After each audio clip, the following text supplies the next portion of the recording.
There's a reason you keep falling into the same emotional traps, and it's not what you think. Tonight, I'm going to share the discovery that a Vietnamese monk made during one of the most brutal wars in history, a discovery that completely changed how we understand why we get stuck in cycles of anger, anxiety, and pain. This isn't another self-help theory or positive thinking technique. This is ancient wisdom that's been tested by people who faced unimaginable suffering and found a way through that doesn't involve fighting yourself or forcing change. By the time we finish this journey together, you'll understand exactly why trying to push away difficult emotions actually makes them stronger, and you'll know the precise method that dissolves them instead.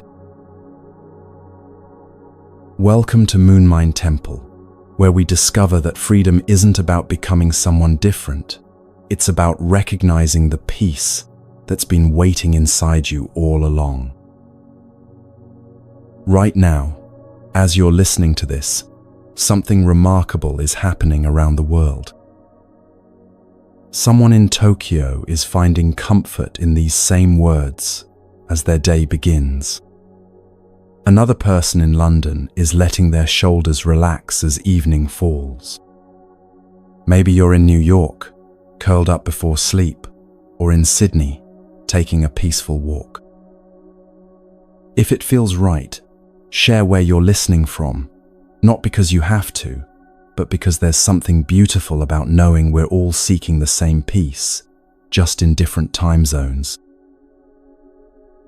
You might want to get comfortable, maybe wrap yourself in something soft, dim the lights, or simply let your body settle wherever you are. Because what you're about to discover will change how you relate to every difficult moment for the rest of your life. Here's what I know about you, even though we've never met. You've tried to control your reactions and sometimes succeeded, but the patterns keep coming back. You've probably told yourself to just stay positive or let it go, but found that the more you fight certain feelings, the more persistent they become. You might even feel frustrated with yourself for not being able to simply choose peace. But here's the truth that changes everything. Those patterns aren't a sign that you're failing. They're actually doorways to freedom, if you know how to approach them.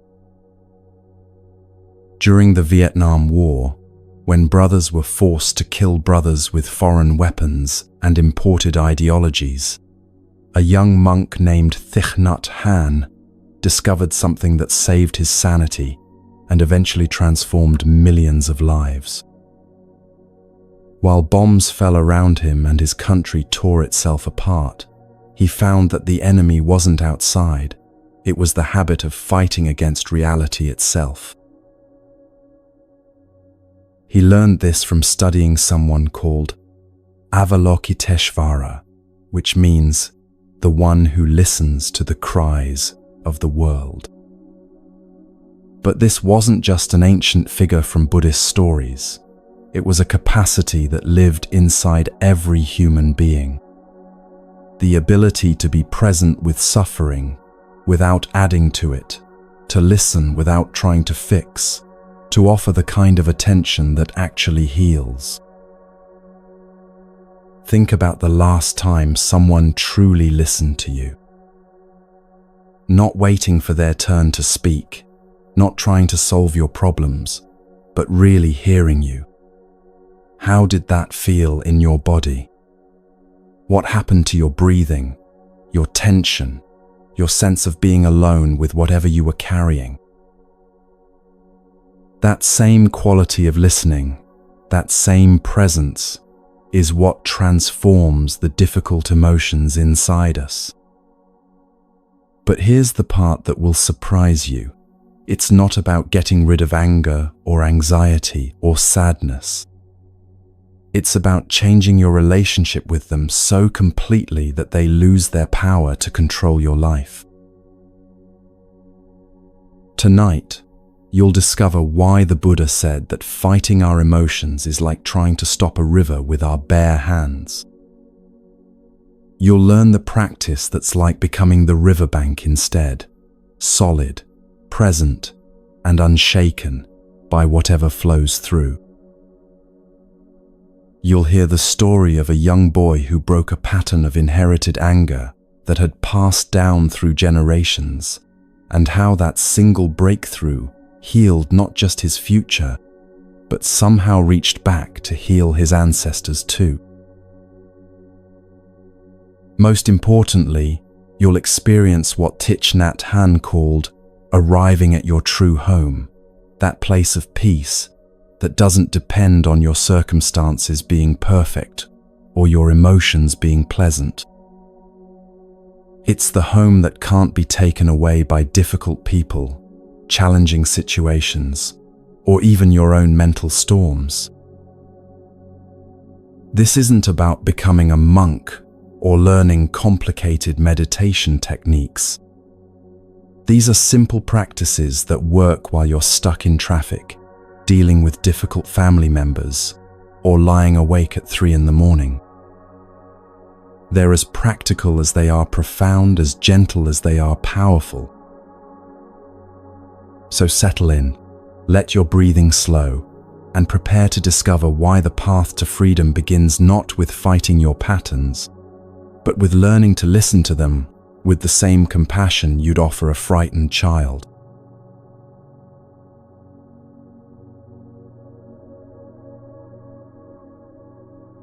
Now let me tell you about the most powerful healing force in the world, one that requires no special training, costs nothing, and yet most of us have forgotten how to use it.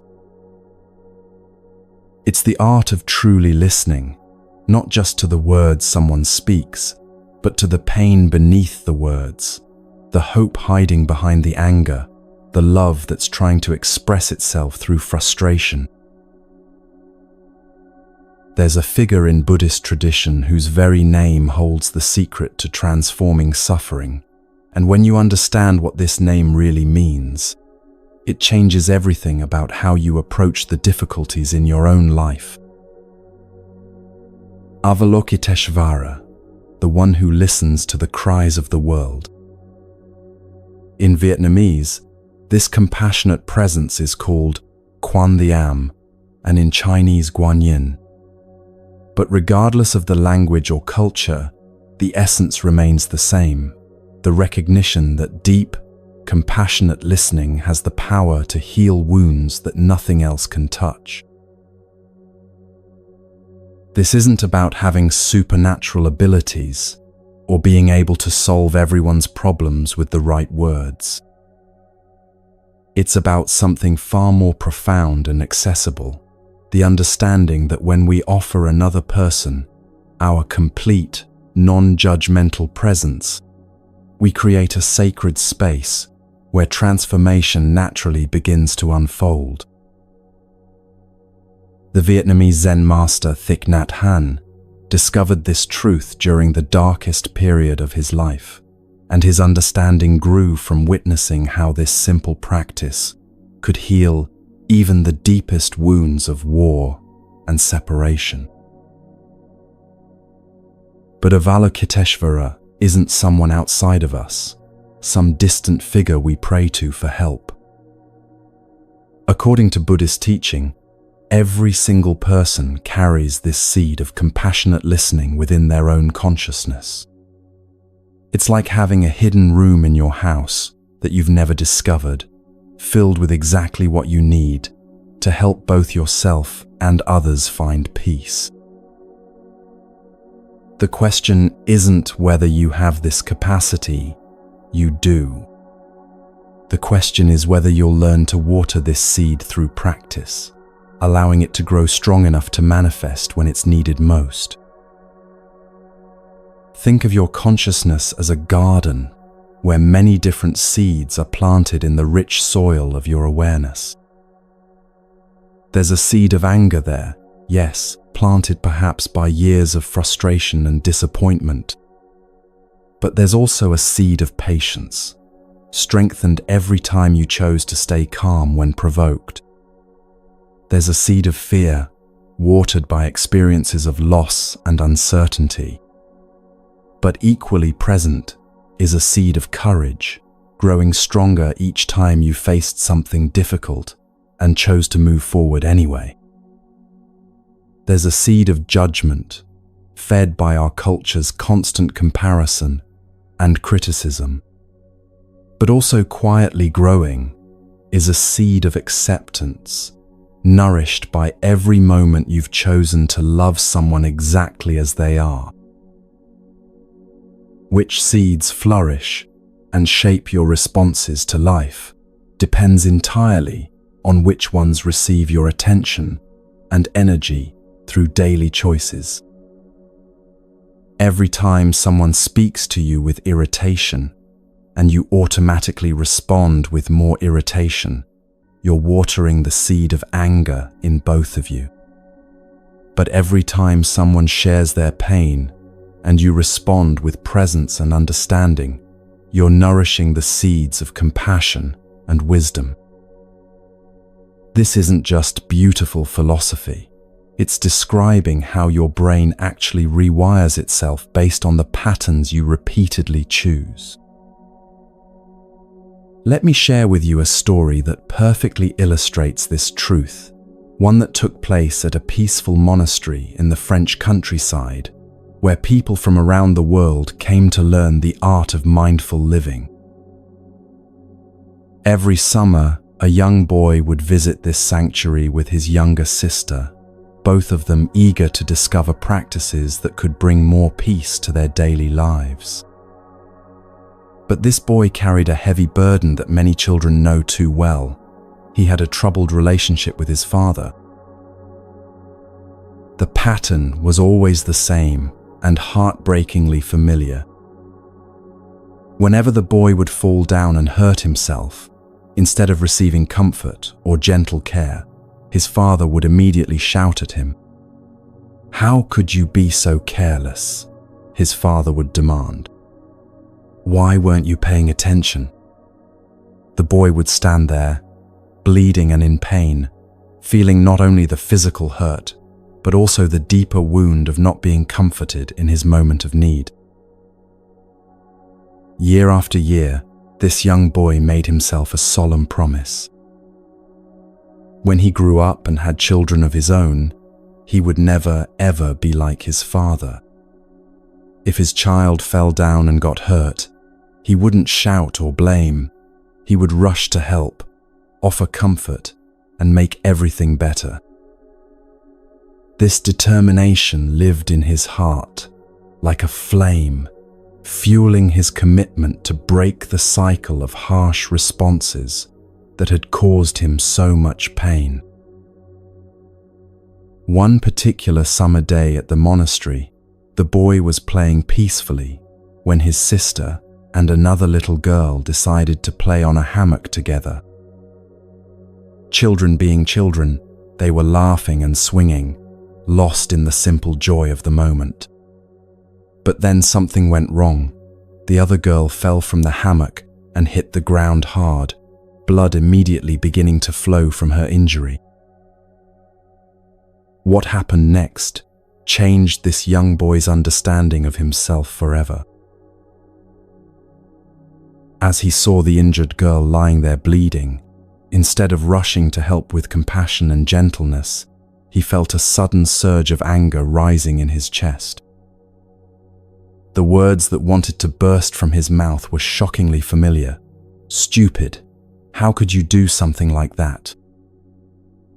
In that moment of crisis, all his good intentions and promises to himself evaporated, and he discovered something that shook him to his core. He was exactly like his father. But here's where the story becomes truly remarkable. Because this boy had been practicing mindfulness at Plum Village, he was able to catch himself before the harsh words actually left his mouth. He had developed enough awareness to recognize what was happening inside him. The same pattern of blame and irritation that had hurt him so deeply was now rising in him, ready to hurt someone else.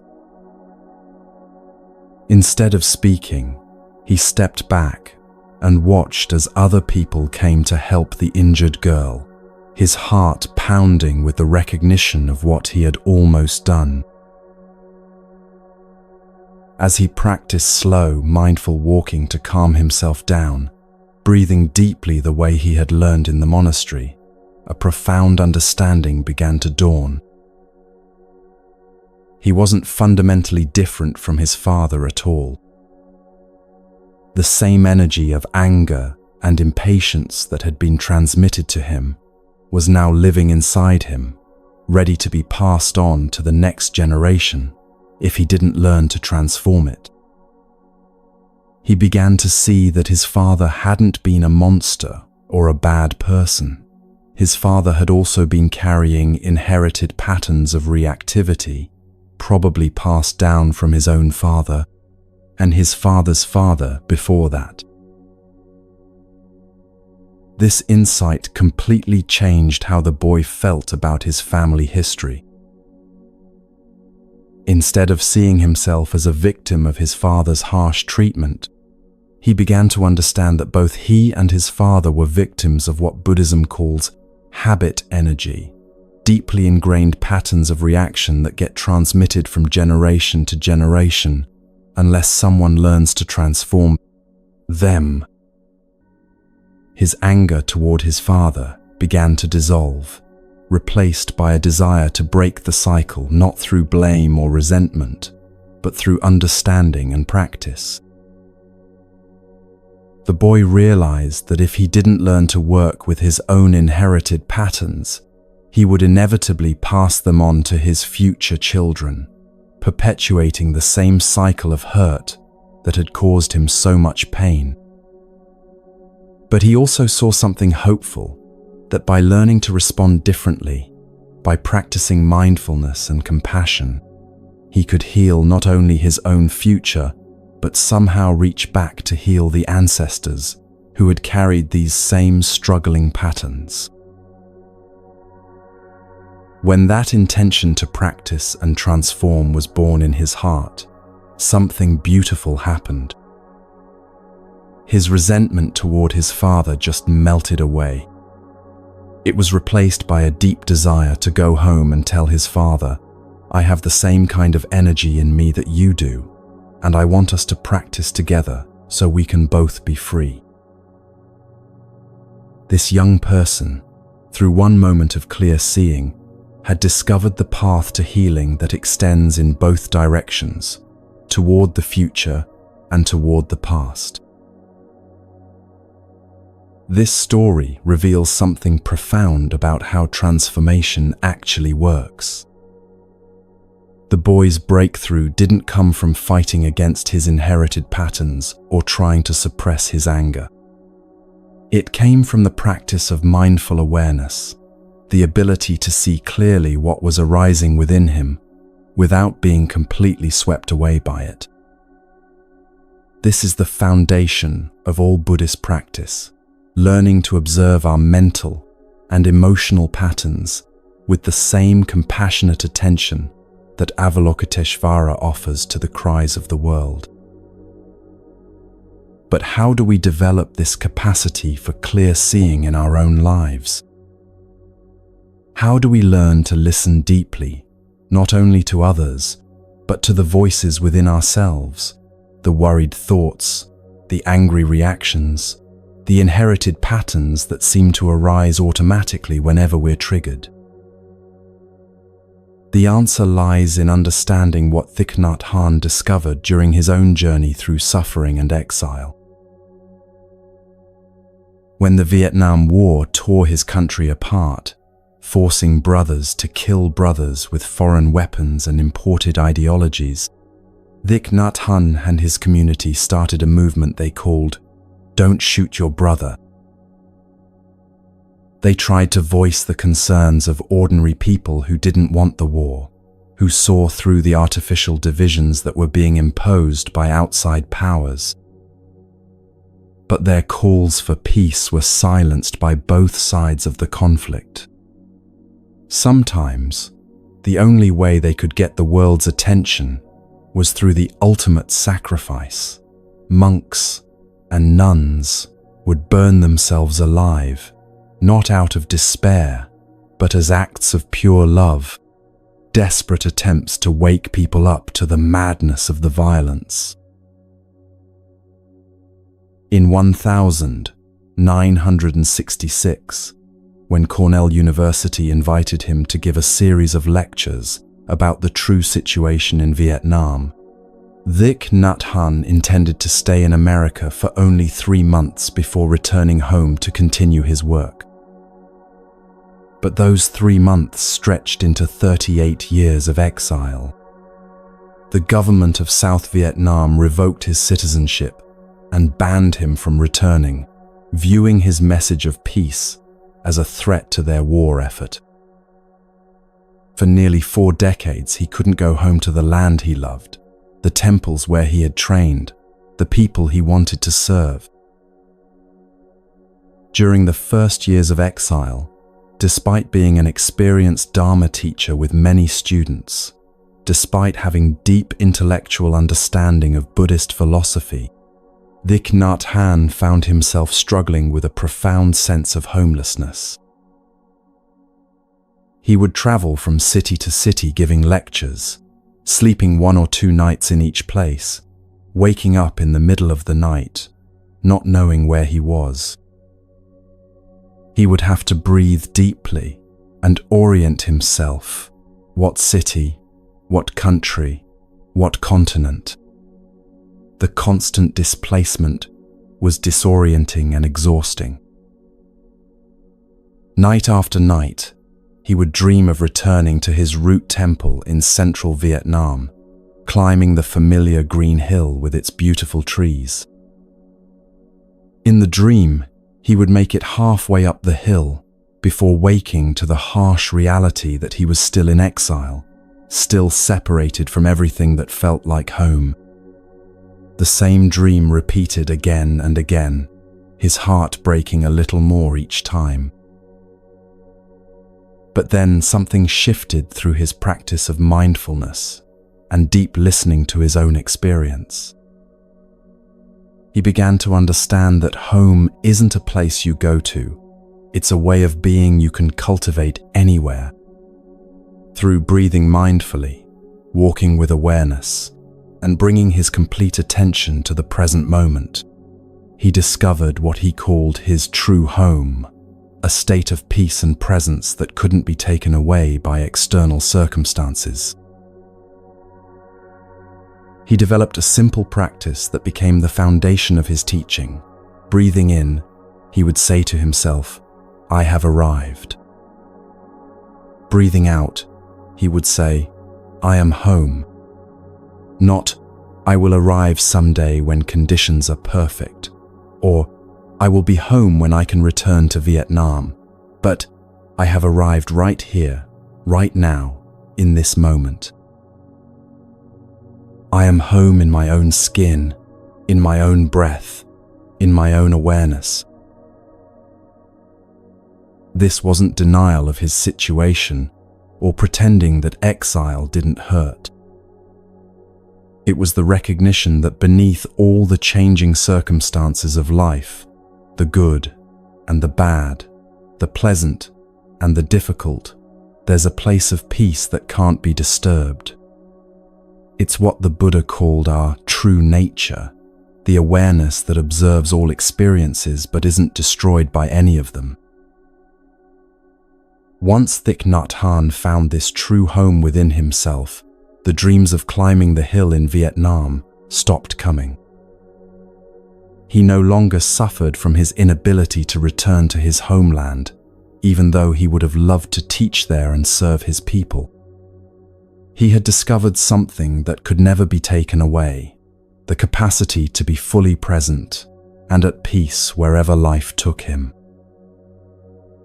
This discovery changed everything about how he understood freedom and suffering.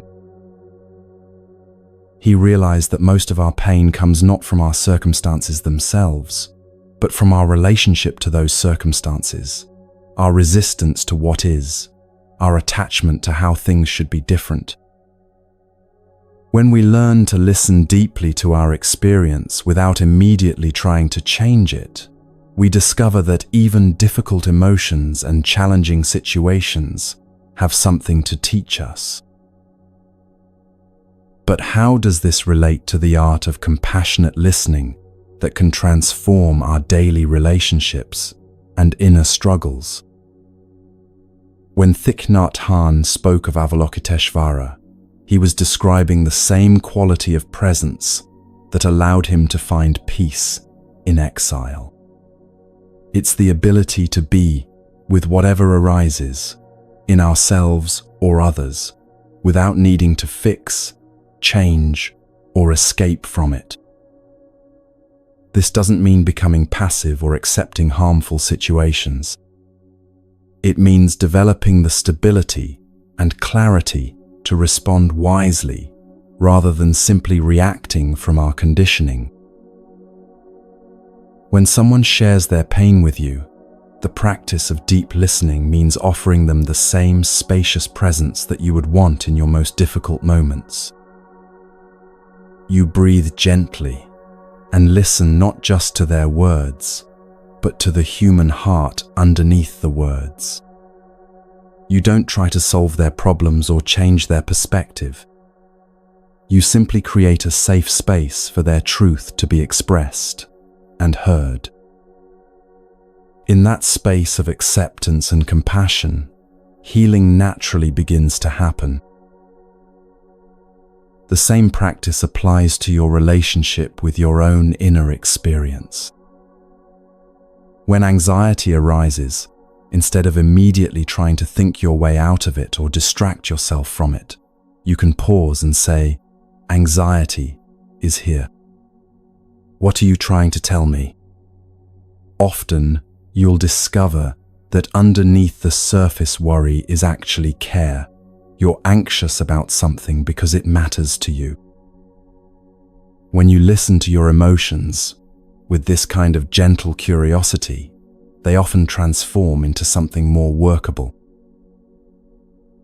This is the practice that the young boy at the monastery learned, the practice that allowed him to see his anger clearly without being controlled by it. It's the practice that allowed Thich Nhat Hanh to transform the pain of exile into a deeper understanding of true freedom. And it's the practice that can allow you to break free from the automatic patterns that have been running your life, creating space for new possibilities to emerge. Understanding this practice of deep listening requires recognizing something that modern life often obscures. We live in a world where most people have forgotten how to be truly present with each other. We've become skilled at multitasking, at thinking about the next thing while we're supposedly engaged with the current thing, at listening to respond rather than listening to understand. But according to Buddhist wisdom, this scattered attention is one of the root causes of our suffering and disconnection. When Thich Nhat Hanh speaks of the collective energy of mindfulness, he's describing something that can be experienced even in small moments of genuine presence. Imagine sitting with a friend who is going through a difficult divorce, and instead of offering advice or sharing your own relationship experiences, you simply breathe quietly and give them your complete attention. Something shifts in the space between you, a quality of safety and acceptance that allows deeper truths to emerge.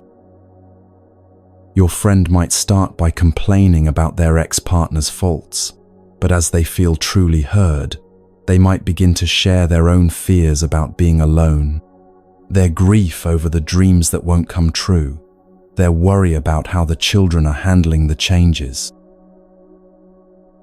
This is Avalokiteshvara in action, not as a distant spiritual figure, but as the natural flowering of human compassion when we stop trying to fix or change and simply offer our presence. The healing doesn't come from what you say or what advice you give. It comes from the recognition your friend experiences of being truly seen and accepted in their struggle. This kind of witnessing has the power to transform shame into self-compassion, isolation into connection, despair into hope. But developing this capacity requires understanding what Buddhism teaches about the nature of consciousness itself. According to this ancient wisdom, our consciousness has different layers, like a vast lake with depths that most of us never explore. On the surface, we have what's called mind consciousness, our immediate thoughts, reactions, and everyday mental activity. This is the level where we experience our moment-to-moment responses to life, our planning and worrying and remembering. But beneath this surface layer lies what's known as store consciousness, the deeper realm where all our experiences, memories, and inherited patterns are held. The young boy at Plum Village had been carrying his father's pattern of angry response in this store consciousness, probably since he was very small. Every time his father had shouted at him for getting hurt, that experience was stored not just as a memory, but as an imprint that shaped how he himself would respond to situations involving injury or mistake. This is what Buddhism calls habit energy, the accumulated patterns that arise automatically when certain conditions are present. These patterns operate below the level of conscious choice, which is why we can have the best intentions to respond differently, but find ourselves repeating the same reactions that hurt us when we were children. What made the boy's transformation possible was the development of what Buddhism calls mindfulness, the ability to observe what's arising in consciousness without being completely identified with it. When he saw the injured girl and felt the familiar surge of anger and blame, mindfulness allowed him to recognize, this is my father's pattern arising in me, rather than simply acting from that pattern automatically. This moment of recognition created a space between the triggering event and his response, a space where choice becomes possible. This is perhaps the most important understanding in all of Buddhist psychology, that we are not our patterns. We are the awareness that can observe our patterns. The angry reaction that wanted to blame the injured girl wasn't the boy's true nature. It was inherited conditioning, arising in the space of his awareness. When he could see it clearly, he could choose not to act from it, and in that choice, the pattern began to lose its power over him. Thich Nhat Hanh's own journey through exile illustrates this same principle on a much larger scale. When he first found himself unable to return to Vietnam, his initial response was shaped by very human patterns of attachment and longing. He had natural desires to be in familiar places, to serve his people directly, to continue the work he had started in his homeland. The dreams of climbing the green hill to his root temple were expressions of this deep attachment to place and identity. But through his practice of mindfulness, he began to see that his suffering wasn't actually caused by being separated from Vietnam. It was caused by his attachment to the idea that he needed to be in Vietnam to be truly at home. This insight didn't minimize the real pain of separation or suggest that missing his homeland was wrong. Rather, it revealed a deeper truth, that the peace and belonging he was seeking in external circumstances was actually available in every moment through the quality of his presence and awareness. The practice of saying, "I have arrived, I am home," wasn't a mental trick or positive affirmation. It was a recognition of what was already true, that his essential nature, his capacity for peace and wisdom and love, was fully present wherever he happened to be. Home wasn't a place on a map. It was the state of being completely present and awake in the current moment. This realization transformed his exile from a source of ongoing suffering into an opportunity for deeper freedom. This same understanding can transform how we relate to the difficult patterns in our own lives.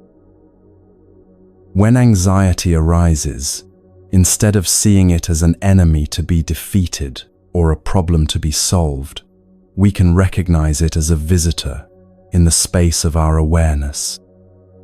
We can say, "Hello, anxiety, I see you're here. What are you trying to protect?" Often, we'll discover that underneath the surface, worry is actually love. We're anxious about our children because we care about their well-being.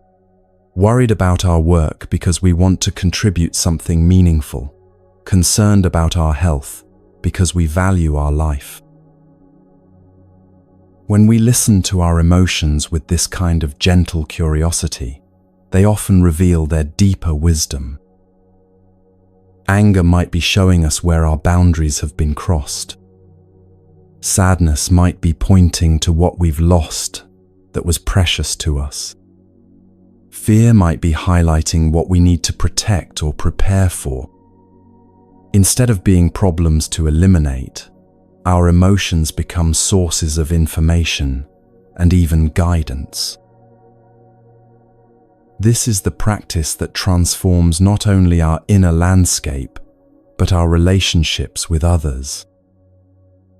When someone speaks to us with irritation or criticism, instead of automatically defending ourselves or counterattacking, we can pause and listen for the pain or fear underneath their words.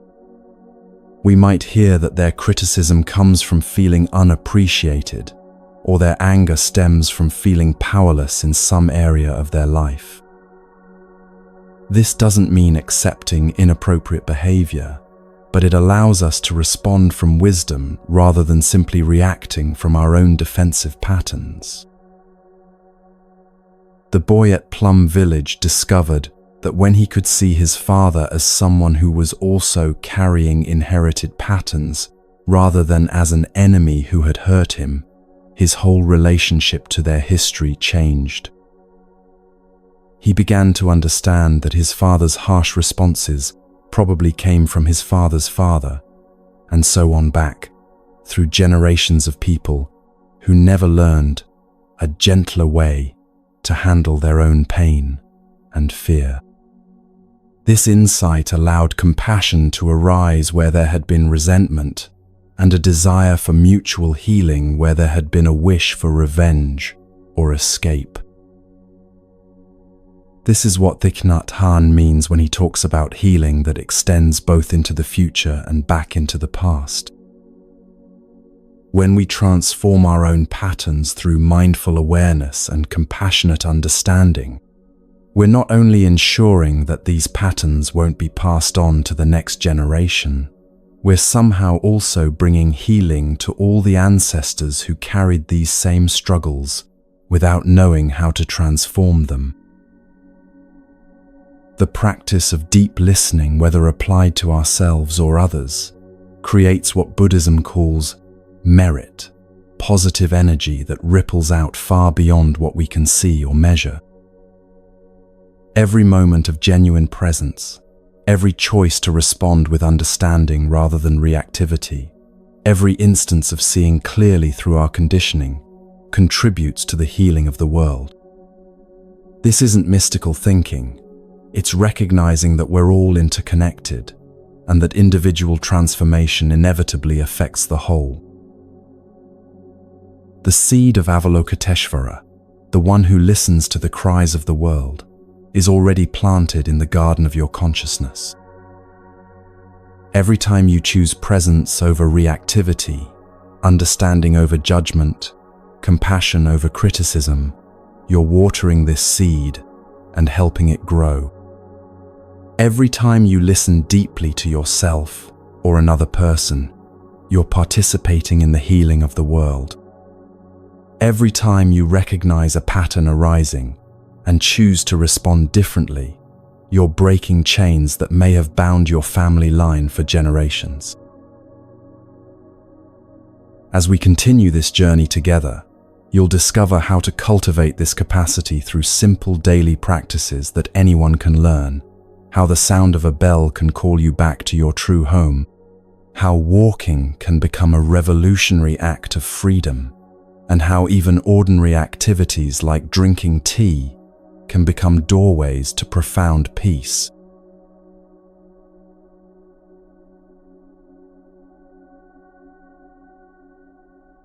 There's a sound that has the power to call you home to yourself, no matter how scattered your thoughts or how heavy your heart. It's not a magical sound, or one that requires special equipment or years of training to understand. It's as simple as a bell ringing, yet when approached with the right understanding, it becomes a doorway to the most profound transformation you can imagine. In Buddhist communities around the world, the sound of a bell isn't just a signal or a way to mark time. It's considered the voice of the Buddha from within, calling each person back to their true home in the present moment. But this isn't about religion or believing in any particular spiritual figure. It's about recognizing that within each of us lives a capacity for awakeness, for peace, for coming fully alive in the here and now. The practice begins with understanding that even something as simple as inviting a bell to sound can become a sacred act when done with complete mindfulness. You don't just pick up an instrument and make noise. That would be like trying to have a meaningful conversation without first taking a moment to center yourself and consider what you want to communicate. Instead, the person who will ring the bell first prepares themselves through a ritual that transforms both the ringer and everyone who will hear the sound. Picture this scene, because it contains wisdom that can change how you approach every transition in your daily life. Before touching the bellmaster sits quietly and practices mindful breathing. They're not just taking random breaths, they're using their breathing to gather their scattered attention, to calm their nervous system, and to become fully present in their body. This preparation isn't optional or ceremonial, it's essential, because the quality of attention they bring to ringing the bell will be transmitted to everyone who hears it. As they breathe, they silently recite words that have been used for generations to prepare the heart and mind for this moment of service. Body, speech, and mind in perfect oneness, acknowledging that this isn't just a physical action, but an integration of their entire being. I send my heart along with the sound of this bell, recognizing that what they're offering isn't just vibration in the air, but their own caring intention for the well-being of others. May the hearers awaken from their forgetfulness and transcend the path of anxiety and sorrow, expressing their deep wish that this simple sound might help others remember their own capacity for peace. When you understand what's happening in this preparation, you realize it's a model for how to approach any action in your life with greater intention and effectiveness.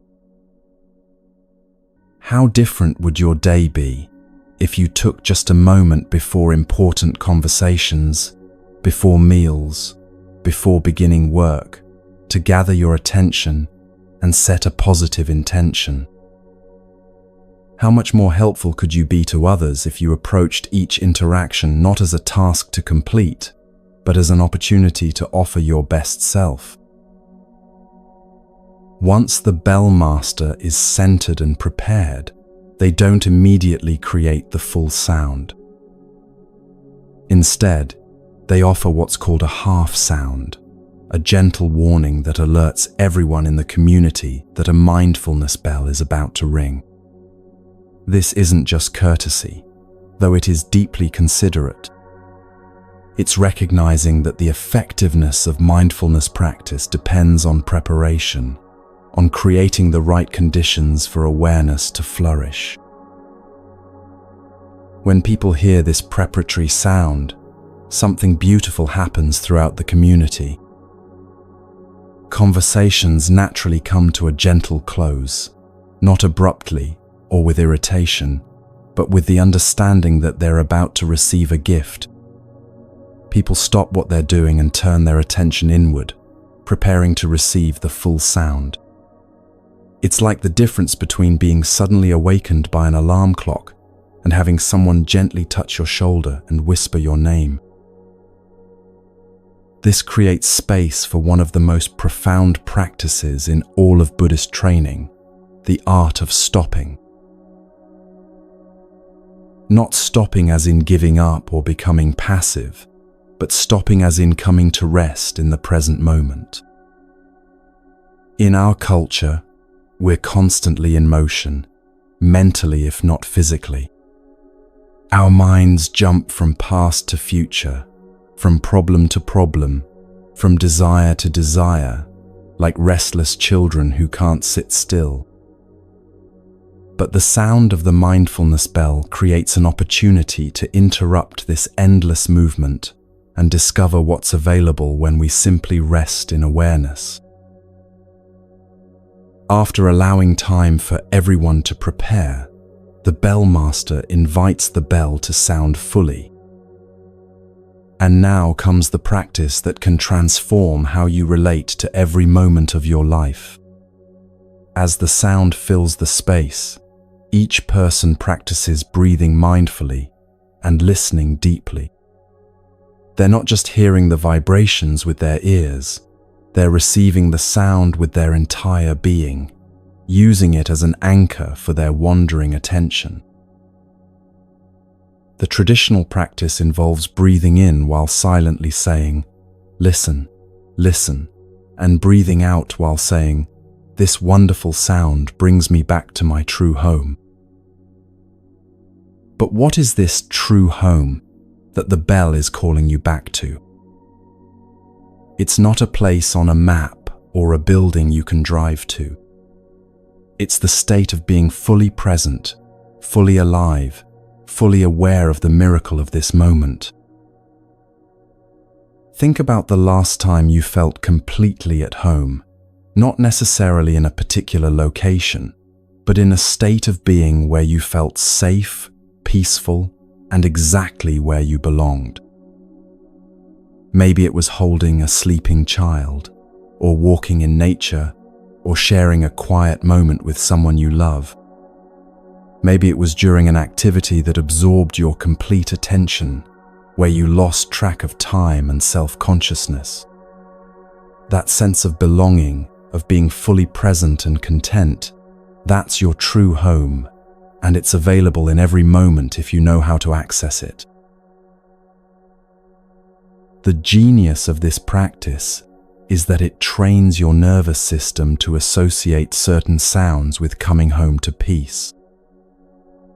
After practicing with mindfulness bells, many people find that they can use any sound, a church bell in the distance, the chiming of a clock, even a phone ringing, as a reminder to pause and return to presence. Instead of being constantly pulled away from the moment by external noise, you begin to use sound itself as a pathway back to stillness. There's a particularly beautiful application of this practice that shows how ancient wisdom can transform modern challenges. Instead of rushing to answer the phone on the first ring, you can use the sound as a mindfulness bell. Let it ring while you take 3 conscious breaths, saying to yourself, "Listen, listen." This wonderful sound brings me back to my true home. Then, from this place of centeredness, you walk mindfully to the phone and answer from a state of presence rather than reactivity. This simple shift changes everything about the quality of your phone conversations. Instead of being caught off guard or feeling scattered when the phone rings, you become like a bellmaster yourself, prepared, centered, and ready to offer your best attention to whoever is calling. The person on the other end can feel this quality of presence, even though they may not understand why the conversation feels different. Before making a phone call, you can also prepare yourself with intention, just as the bellmaster prepares before ringing the bell. Take a moment to breathe mindfully and consider what you want to communicate. You might even silently repeat words similar to those used by the bellmaster. Words can travel thousands of miles. May what I say bring about understanding and compassion. May everything I express be as beautiful as flowers and help create more love in the world. This isn't about becoming perfect or never having difficult conversations. It's about approaching communication from a place of awareness rather than autopilot, with the intention to be helpful rather than simply to discharge your own emotions or get your own needs met. When both people in a conversation are practicing this kind of mindful presence, something magical happens. They can actually hear each other, not just the words, but the humanity underneath the words. The practice extends beyond formal meditation periods or phone calls to every transition in your day. In some communities, bells are programmed to ring softly every 15 minutes throughout the day. Each time the bell sounds, people pause whatever they're doing, cooking, working, studying, walking, and take 3 mindful breaths. It's like having a gentle friend who reminds you dozens of times each day to come home to yourself. You can create this same supportive structure in your own life without any special equipment. Set a soft chime on your phone to ring periodically throughout the day. When you hear it, pause and ask yourself, where is my attention right now? Often, you'll discover that your mind has been somewhere else entirely, replaying a conversation from yesterday, worrying about tomorrow's meeting, lost in planning or fantasy. The bell gives you the opportunity to gently guide your attention back to what's actually happening in the present moment. This coming home to the present moment isn't just a nice spiritual practice, it's the foundation for experiencing what one wise teacher called the most wonderful moment of your life. Most people, when asked if the most wonderful moment of their life has arrived yet, would say they're still waiting for it. They imagine it will come when they find the right relationship, achieve a certain goal, reach retirement, or when their problems are finally solved.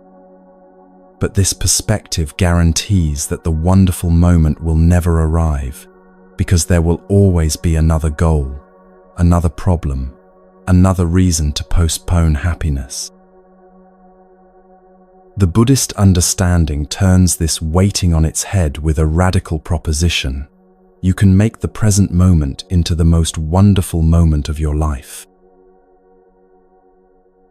Not by changing your external circumstances, but by bringing your full awareness to what's already here. When you're completely present, you can touch the miracle that you're alive, that you can see and hear and feel, that your heart is beating, and your lungs are breathing without any effort on your part. This doesn't mean pretending that difficult things aren't happening or forcing yourself to feel grateful when you're in pain. It means recognizing that even in the midst of challenges, there are elements of wonder available if you're present enough to notice them. The warmth of sunlight through a window, the kindness in a stranger's eyes, the simple fact that your body is working to keep you alive. These small miracles are happening constantly, but we miss them when our attention is elsewhere. The practice of returning to the present moment through the sound of a bell is training for this kind of awareness. Each time you pause and breathe mindfully, you're strengthening your capacity to be fully here, fully alive, fully able to receive the gifts that each moment offers. It's like exercising a muscle that most people don't even know they have, the muscle of presence. But perhaps the most revolutionary aspect of this practice is how it redefines the very concept of home. In our mobile, fast-paced world, many people struggle with feelings of rootlessness and displacement. They may have grown up in one place, gone to school in another, and now work in a third, never quite feeling fully settled anywhere. Others may feel homeless, even in familiar surroundings, because of family dysfunction, economic instability, or simply the sense that they don't quite fit in anywhere. The teaching of the mindfulness bell offers a different understanding of home, one that can never be taken away by external circumstances. Your true home isn't a location, but a quality of being, the ability to be present, aware, and at peace with whatever is arising in your experience. This home exists within you, wherever you go, in whatever circumstances you find yourself. It's available whether you're in a palace or a prison, surrounded by loved ones or completely alone. This understanding was tested and proven by a master who spent 38 years unable to return to his homeland.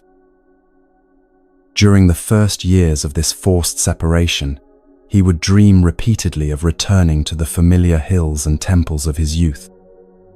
He would wake up disoriented, having to remember where he was and why he couldn't go home. The pain of displacement was real and profound.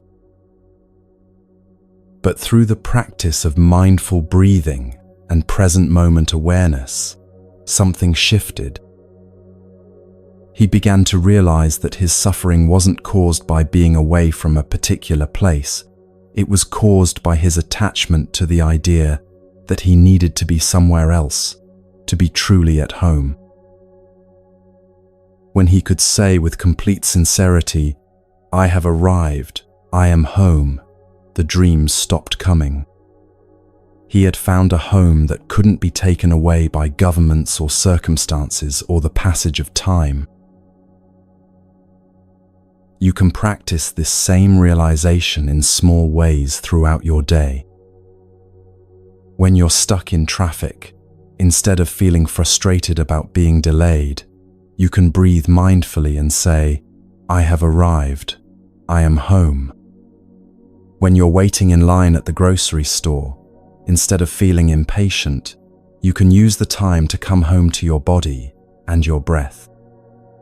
When you're lying in bed, unable to sleep, instead of fighting with your insomnia, you can rest in awareness itself.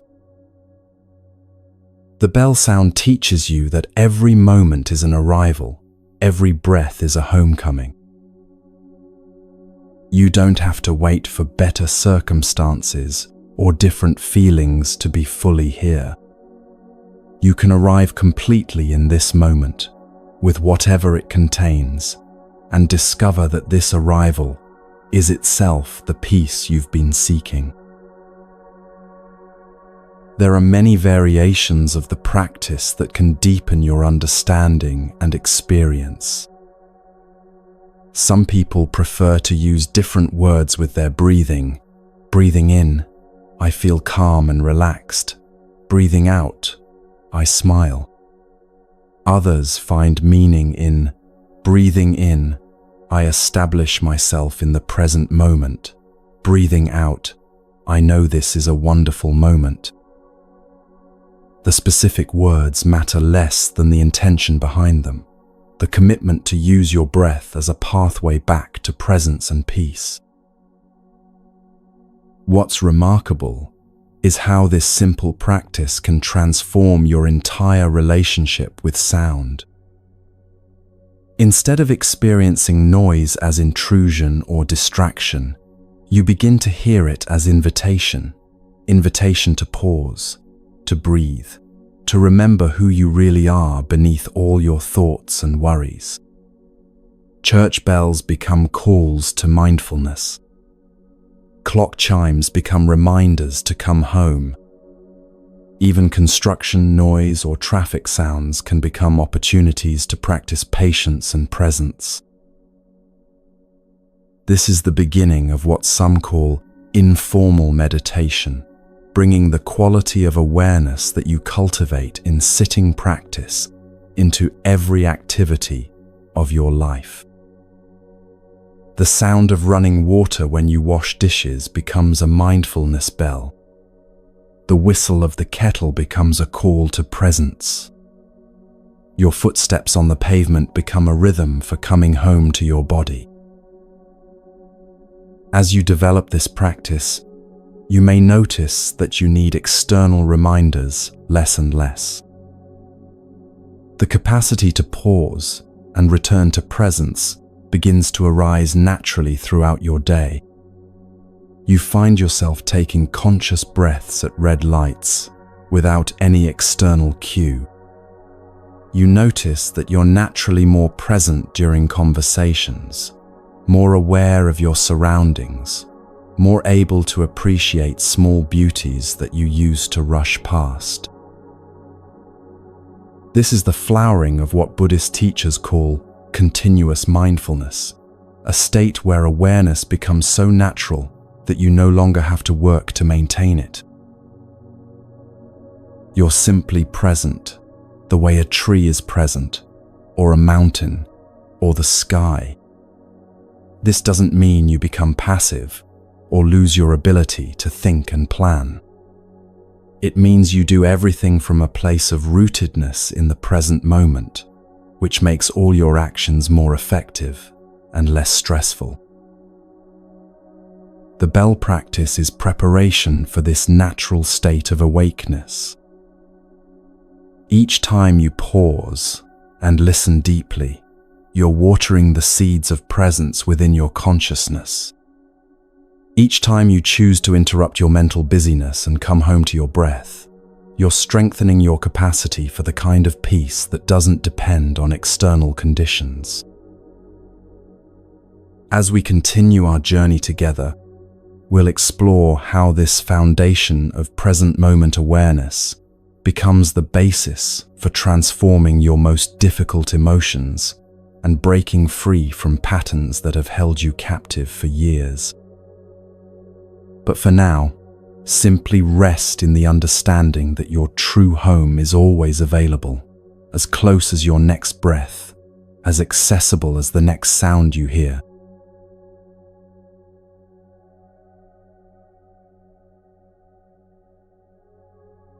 There's a profound truth that most of us spend our entire lives searching for, yet it remains hidden in plain sight.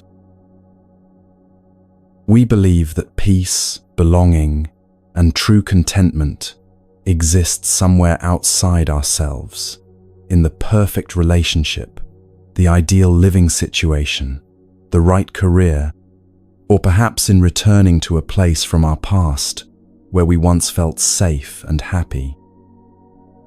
But what if everything we've been taught about finding home is backwards?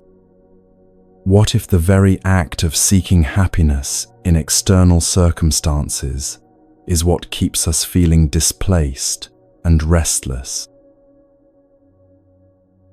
This understanding emerged from one of the most powerful stories of exile and discovery in modern spiritual history. A young teacher, deeply committed to serving his people and his country, found himself forced to leave everything familiar behind.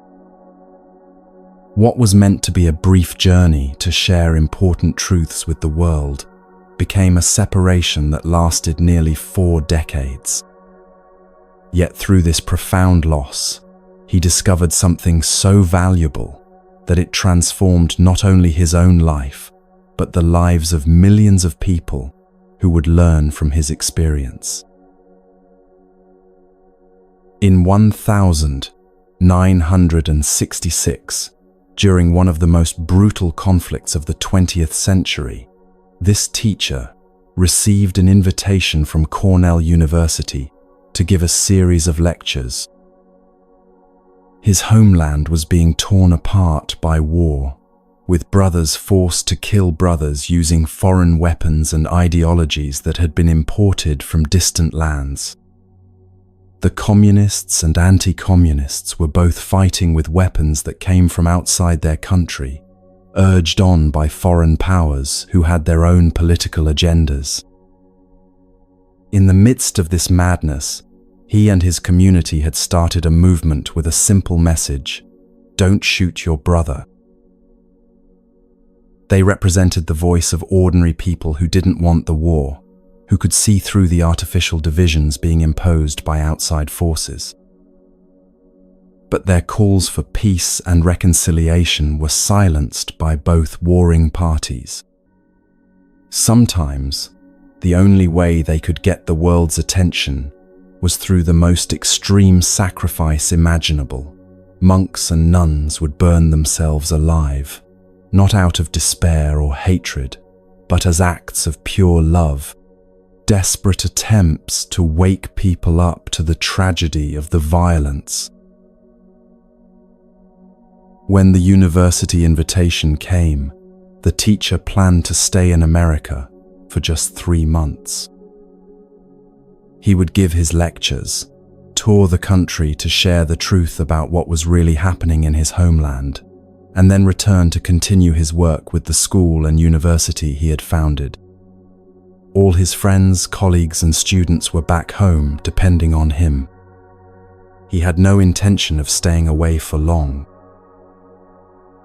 But 3 months turned into 3 years, then 10 years, then 20, then 38 years of exile. The government declared that his message of peace was harmful to the war effort and revoked his citizenship. He was told that if he returned, he would face imprisonment, or worse. The man who had only wanted to help his people find peace suddenly found himself cut off from everything he had ever known as home. During those early years of separation, despite being an accomplished teacher with deep understanding of spiritual principles, he discovered that intellectual knowledge wasn't enough to protect him from the profound disorientation of displacement. He would travel from city to city giving lectures, sleeping 1 or 2 nights in each place before moving on. Night after night, he would wake up in the darkness not knowing where he was.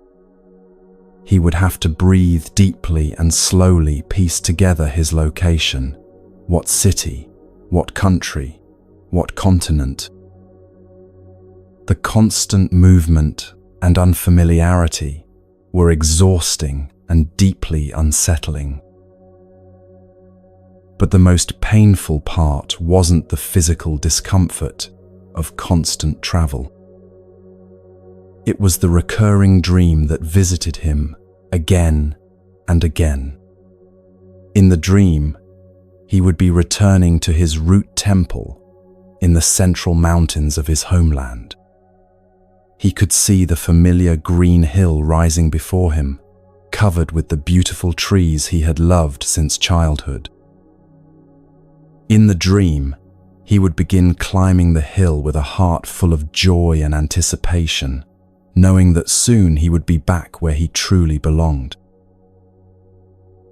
But every time, halfway up the hill, he would wake up. The crushing realization would hit him again. He was still in exile, still separated from everything that felt like home. The dream repeated with heartbreaking regularity, each time filling him with hope, only to dash it with the harsh reality of his situation. For someone who taught others about finding peace, the persistent pain of homesickness was both humbling and deeply challenging. During this period, he was incredibly active in trying to serve others despite his personal struggles. He made friends with Catholic priests, Protestant ministers, professors, and activists. He worked tirelessly to build bridges between different communities and to share wisdom that might help reduce suffering in the world. He played with German children, French children, African children, and British children, learning to find joy in connection across cultural boundaries. Yet beneath all this meaningful activity, the sense of displacement persisted. The trees in his new surroundings were so different from the trees of his homeland. The fruits, the flowers, the seasons, everything felt foreign and strange. The people, though kind and welcoming, spoke different languages and came from different cultural backgrounds. While he could appreciate the beauty and goodness in his new environment, nothing felt truly familiar or deeply nourishing to his soul. But then something began to shift through his practice of mindfulness and present moment awareness. He started to question the very foundation of his suffering. Was his pain really caused by being separated from a particular place, or was it caused by his attachment to the idea that he needed to be in that place to be truly at peace? This wasn't an intellectual exercise or philosophical speculation. It was a matter of survival, of finding a way to live with joy and purpose, despite circumstances that seemed to make happiness impossible. Through patient practice of returning his attention to the present moment, breathing mindfully, and observing his own mental patterns, he began to recognize something profound. His true home had never been a location on a map. It wasn't the building where he was born, the temple where he was trained, or even the country whose soil he loved. His true home was the state of being fully present, fully aware, fully alive in whatever moment he found himself experiencing. This realization didn't come all at once in a moment of dramatic enlightenment. It emerged gradually through the simple practice of saying to himself, with increasing conviction, "I have arrived. I am home." At first, these words felt hollow, like trying to convince himself of something that wasn't true. How could he have arrived when he was so far from where he wanted to be? How could he be home when everything around him was unfamiliar? But as he continued the practice, breathing in with, "I have arrived," and breathing out with, "I am home," something shifted in his understanding. He began to recognize that arrival isn't about reaching a destination. It's about becoming fully present wherever you are.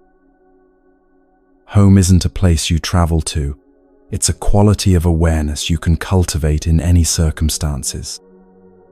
The peace he had been seeking in external conditions was actually available in every moment through the simple act of paying complete attention to what was happening right here, right now. When this understanding became not just an idea but a lived reality, something remarkable happened. The dreams of climbing the green hill stopped coming. the sense of being a victim of his circumstances, transformed into a recognition of his fundamental freedom. He could still feel love for his homeland and sadness about the separation, but these feelings no longer dominated his experience or prevented him from finding joy and meaning in his daily life. He realized that his true home had never been limited to any particular place or time. It wasn't Vietnam, though he loved Vietnam deeply. It wasn't France, where he had found refuge, or America, where he shared his teachings, or any other country where his work took him. His true home was the quality of presence and awareness that he could access wherever he happened to be. This home couldn't be taken away by governments, destroyed by wars, or lost through any external circumstances. This profound shift in understanding didn't make him passive or resigned to injustice. If anything, it made him more effective in his work for peace, because he was no longer acting from a place of personal desperation or victimhood. He could see that even those who had exiled him were not his enemies, but people caught in their own fear and conditioning. They were afraid that his message of reconciliation and brotherhood might threaten their hold on power. But he understood that they too were victims of the same forces of division and hatred that had torn his country apart. From this place of inner freedom, he could offer genuine compassion even to those who had caused him great suffering. He had no enemies because he understood that everyone, including those who opposed him, was struggling with the same fundamental human challenges: the search for security, the fear of loss, the desire to be loved and understood. His practice became not just about finding personal peace, but about helping others discover the same freedom from the prison of seeking happiness in external circumstances. This understanding has profound implications for how we approach our own struggles with belonging and contentment. How many of us spend our lives feeling like we're in the wrong place, with the wrong people, in the wrong circumstances? How much energy do we waste thinking that happiness will come when we finally get to the right location, achieve the right relationship status, or accumulate the right amount of wealth and security? The teaching of true home offers a radically different approach.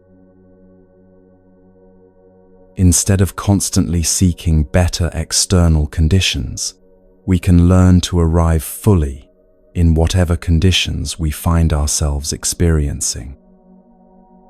This doesn't mean becoming passive or accepting harmful situations that we have the power to change. It means developing the inner stability and clarity that allows us to respond to life's challenges from wisdom rather than desperation. You can practice this understanding right now, wherever you happen to be. Take a moment to breathe in deeply and say to yourself, "I have arrived." Notice that you don't need to be anywhere else to be fully present. Breathe out and say, "I am home." Notice that you don't need different circumstances to access the peace and awareness that are your birthright. This practice is particularly powerful when you're in situations that trigger your sense of displacement or dissatisfaction. Stuck in traffic, you can breathe mindfully and recognize that you have arrived in this moment of waiting. Standing in a long line, you can come home to your body and breath rather than mentally rushing toward the future. Lying awake at night worried about tomorrow, you can find refuge in the present moment rather than being tormented by imaginary scenarios. The practice deepens when you begin to understand how presence in the current moment actually heals both the past and the future. When you truly arrive in the here and now, you're not abandoning your history or giving up on your dreams. You're accessing the only place where real healing and positive change can ever occur. The past exists now only in your memory, and your relationship to those memories can be transformed through present moment awareness. The future exists now only in your imagination, and the quality of that future is being created by the choices you make in this moment. This understanding was tested and proven through decades of exile that might have broken someone with less inner resources. Instead of becoming bitter or defeated, the experience became a teaching that transformed millions of lives. People from every continent and culture began to learn that they too could find their true home regardless of their external circumstances. Whether they were refugees fleeing war, immigrants struggling to adapt to new countries, or simply individuals feeling displaced in their own familiar surroundings, they discovered that arrival and belonging were always available through the practice of presence. The most remarkable aspect of this teaching is how it transforms your relationship not just to place, but to time itself. Most of us live with a persistent sense that the good life is somewhere in the future, when we graduate, when we get married, when we retire, when our problems are finally solved. Or we believe that our happiest times are in the past, childhood, a former relationship, a time when we felt more hopeful or energetic. This constant mental time travel keeps us from ever fully inhabiting our lives. But when you learn to say, "I have arrived, I am home," with genuine understanding, you're acknowledging that your life is happening right now. Not in some imaginary future when conditions are perfect, not in some remembered past when things seemed easier, but in this moment with all its imperfections and possibilities. This doesn't mean giving up on positive change or pretending that all circumstances are equally pleasant. It means recognizing that your capacity for peace, joy, and love doesn't depend on having perfect circumstances. The teacher who discovered this truth during his long exile often said that if he could return to his homeland, it would be a joy. He would love to offer teachings to the monks, nuns, and lay people there, to speak with artists and writers and young people about building a more peaceful society. But if he couldn't return, he didn't need to suffer. He could meet with people from other countries, China, Korea, Japan, Spain, England, Canada, and share the same wisdom that transcends all cultural and political boundaries. This perspective offers incredible freedom to anyone struggling with circumstances that seem to prevent happiness. You might be living far from family you love, working in a job that doesn't fully utilize your talents, or dealing with health challenges that limit your physical activities. While it's natural to wish for different circumstances and to work toward positive change when possible, your fundamental well-being doesn't have to depend on achieving those external goals. You can learn to find genuine contentment and purpose wherever life has placed you. The practice of arriving in the present moment also reveals something beautiful about the nature of time itself. When you're fully present, you discover that this moment contains everything you need. Not everything you want, necessarily, but everything you need to take the next step to respond with wisdom, to experience peace and gratitude. The future unfolds naturally from present moment awareness and right action. The past finds healing through the forgiveness and understanding that can only happen now. This is why the formula, "I have arrived, I am home," became the essence of decades of spiritual practice and teaching. It's not a denial of difficulty or a form of spiritual bypassing. It's the recognition that your true nature, your capacity for awareness, love, wisdom, and peace is fully present and available right now. This true nature is what you are, not just what you have. It can't be damaged by external circumstances or lost through any kind of failure or misfortune. As you practice this understanding, you may notice that your relationship to travel and movement begins to change. Instead of always seeking escape from your current situation, you learn to bring a quality of presence and appreciation to wherever you are. When you do travel, it's not because you're running away from yourself, but because you're curious about experiencing your true home in different settings. The external journey becomes a reflection of an inner journey toward greater awareness and freedom. You might also notice that your relationships with other people deepen. When you're not constantly seeking fulfillment through external circumstances, you can be more genuinely present with others. You listen more deeply because you're not mentally elsewhere, planning your escape or waiting for something better. You love more freely because your happiness doesn't depend on others behaving in particular ways.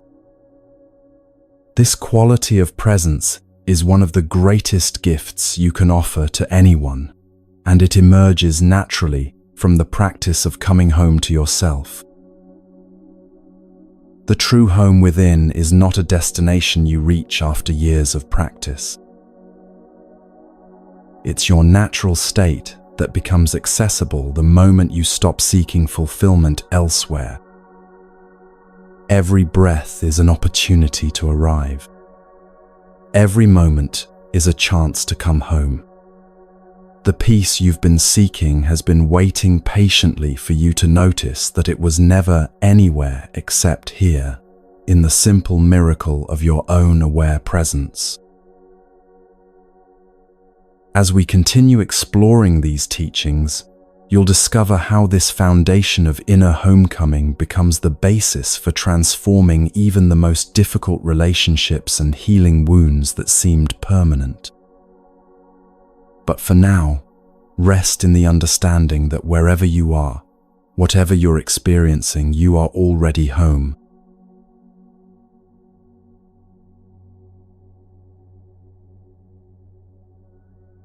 Sometimes the greatest acts of courage happen not on battlefields with weapons, but in quiet moments when someone chooses love over hatred, understanding over revenge, compassion over the burning desire for justice. What you're about to hear are true stories from one of the most brutal conflicts of the 20th century. Stories that reveal how ordinary people can become extraordinary warriors, not warriors who destroy, but warriors who heal, who build bridges where others see only division. These aren't tales of military strategy or political maneuvering. They're stories about what happens when the human heart refuses to be hardened by even the most extreme suffering. They're about discovering that your greatest enemy might actually be the person most in need of your compassion, and that the path to peace sometimes requires sacrifices that the world struggles to understand. In the 1960s, a beautiful country in Southeast Asia was being torn apart by forces that its people had never chosen. Foreign powers had drawn lines on maps, imported weapons, and brought competing ideologies that turned neighbors into enemies. Brothers were forced to kill brothers using guns and bombs that came from distant lands, fighting for causes that had been imposed upon them by people who would never face the consequences of the violence. The communist and anti-communist forces were both using imported weapons, Soviet AK-47s on one side, American M16s on the other, urged on by superpowers who saw this ancient land as nothing more than a chess piece in their global game. The tragedy wasn't just the physical destruction, though that was overwhelming. Villages were burned, families separated, ancient temples destroyed. Children grew up knowing only war, never experiencing the peace their grandparents remembered. But perhaps even more heartbreaking was the spiritual destruction, the way the conflict forced people to abandon their deepest values of compassion and harmony, replacing them with hatred and suspicion. In the midst of this madness, a group of monks, nuns, and lay people started a movement with a message so simple that children could understand it, yet so radical that it threatened everyone in power. They called it, "Don't shoot your brother." It wasn't a political slogan or a call to support one side over the other. It was a reminder of something fundamental that the war had made people forget, that the person wearing the enemy uniform was someone's son, someone's father, someone who had been born with the same capacity for love and suffering as themselves. They represented the voice of ordinary people who could see through the artificial divisions being imposed upon them. Rice farmers who had no interest in communist or capitalist ideology, but simply wanted to tend their fields in peace. Mothers who didn't care about geopolitical strategies but wanted their children to grow up without fear. Elderly people who remembered a time when neighbors helped each other during harvest season regardless of their political beliefs. Students who dreamed of building a more beautiful society rather than destroying the one they had inherited. But this voice of sanity was dangerous to those who needed the war to continue. Military contractors profited from the endless demand for weapons. Politicians built their careers on anti-communist rhetoric. Foreign powers used the conflict to advance their own strategic interests. The peace activists found themselves silenced by both sides of the conflict, treated as traitors by people who claimed to be fighting for their freedom. Their books and articles were banned by both the communists and the anti-communists. Their calls for reconciliation were seen as threats to the war effort. They discovered that in a world gone mad with violence, the most dangerous thing you can be is someone who refuses to choose between artificial sides. Someone who insists on seeing the humanity in all people, even those designated as enemies. The leader of this peace movement was a young monk who had founded a university and a school for social service. He had trained in traditional Buddhism, but believed that ancient wisdom needed to be applied to contemporary problems.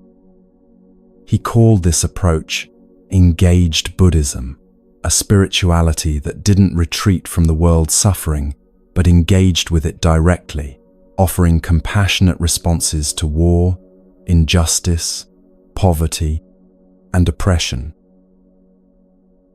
When ordinary methods of communication failed, when their voices were drowned out by the propaganda machines of both sides, some of these peaceful warriors made a choice that shook the world.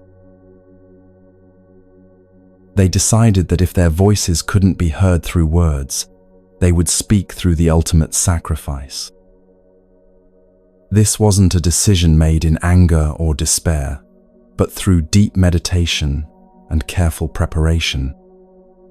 They understood that their deaths would carry a message that no amount of censorship could silence. On a June morning in 1963, an elderly monk named Thich Quang Duc, who had been a close friend and mentor to the peace movement's leader, sat quietly in a busy intersection in the capital city. He had spent the previous days in intensive meditation, preparing his mind and heart for what he was about to do. He had said goodbye to his fellow monks, given final instructions about his funeral, and written letters to be read after his death. As fellow monks chanted prayers around him, creating a circle of spiritual protection, he poured gasoline over his robes and struck a match. The image of this monk burning himself alive appeared on the front page of newspapers around the world the next day. The young leader saw it on the front page of the New York Times while he was visiting America. The grief was overwhelming, not just personal grief for the loss of a beloved friend, but grief for a world that had become so deaf to the cries of suffering that only the most extreme sacrifice could get its attention. But what most people didn't understand was that this wasn't an act of despair or suicide in any conventional sense. It was an act of pure love, a desperate attempt to wake the world up to the suffering of his people. The monk had meditated deeply on his intention, ensuring that his heart was free from hatred or desire for revenge. He died not with curses on his lips, but with prayers for peace and forgiveness. His sacrifice was of the same nature as that of great spiritual teachers throughout history, who gave their lives not to destroy their enemies, but to save them from their own hatred and blindness. This understanding of self-sacrifice as an act of love rather than violence was central to the peace movement's philosophy. They saw a fundamental difference between killing others to advance your cause and sacrificing yourself to communicate a message of compassion. One adds more violence and hatred to the world, while the other offers the possibility of transformation through love. They understood that the monk's death was like Christ's crucifixion, a willingness to suffer in order to awaken others to the possibility of love. A young woman named Nut Chi Mai, who had been one of the first 6 members of a newly formed spiritual community called the Order of Interbeing, witnessed the impact of this sacrifice and felt called to follow the same path. She was a brilliant student, a gifted writer, and a devoted practitioner who had dedicated her life to serving others. She had watched the war escalate month by month, had seen the peace movement systematically silenced, and had come to believe that only the most extreme act of love could pierce through the world's indifference to her people's suffering. She was particularly close to Sister Chan Kong, who would later become one of the most important teachers in the global mindfulness movement. The 2 young women had worked together on projects to help war orphans and refugees, spending long hours discussing how to apply Buddhist principles to the practical work of relieving suffering. Nut Chi Mai's decision to sacrifice her life wasn't made in isolation, but through deep dialogue with her spiritual community about how to respond to evil with good. On a quiet morning before dawn, she made her way to Tuniem Temple, one of the most ancient and sacred sites in the capital. She had chosen this location carefully, knowing that the symbolism would be important. The temple represented the spiritual heritage that was being destroyed by the war, the wisdom traditions that both sides claimed to be defending while actually betraying. She placed a statue of the Virgin Mary alongside a statue of Kuan Yin, the Buddhist figure of compassion, symbolizing her belief that all authentic spiritual traditions point toward the same truth of universal love. She had spent weeks writing letters that she left behind as her final testament. One was addressed to the President of North Vietnam, another to the President of South Vietnam. Others were written to world leaders, religious figures, and ordinary citizens. Each letter called for the same thing: an end to the killing, a commitment to dialogue and reconciliation, a recognition that the people of this beautiful country deserve to live in peace. Her final letter was to her teacher, who was traveling abroad trying to build international support for peace. Then, like her spiritual elder before her, she poured gasoline over her robes and lit the flame that would carry her message to the world. She died as she had lived, with a heart full of compassion, calling for understanding rather than revenge, love rather than hatred. Her sacrifice represented the voice of an entire generation of young people who saw their futures being destroyed by conflicts they had never chosen. Her teacher, who had been in New York working with peace activists and religious leaders, learned of her sacrifice while reading the morning newspaper. The grief was devastating. This brilliant young woman who had shown such promise for bringing healing to the world, who had been like a sister to his closest disciple, was gone. But even in her final letter to him, she had tried to comfort her teacher, writing, "Tai, don't worry, peace will come. Don't suffer too much. Don't worry."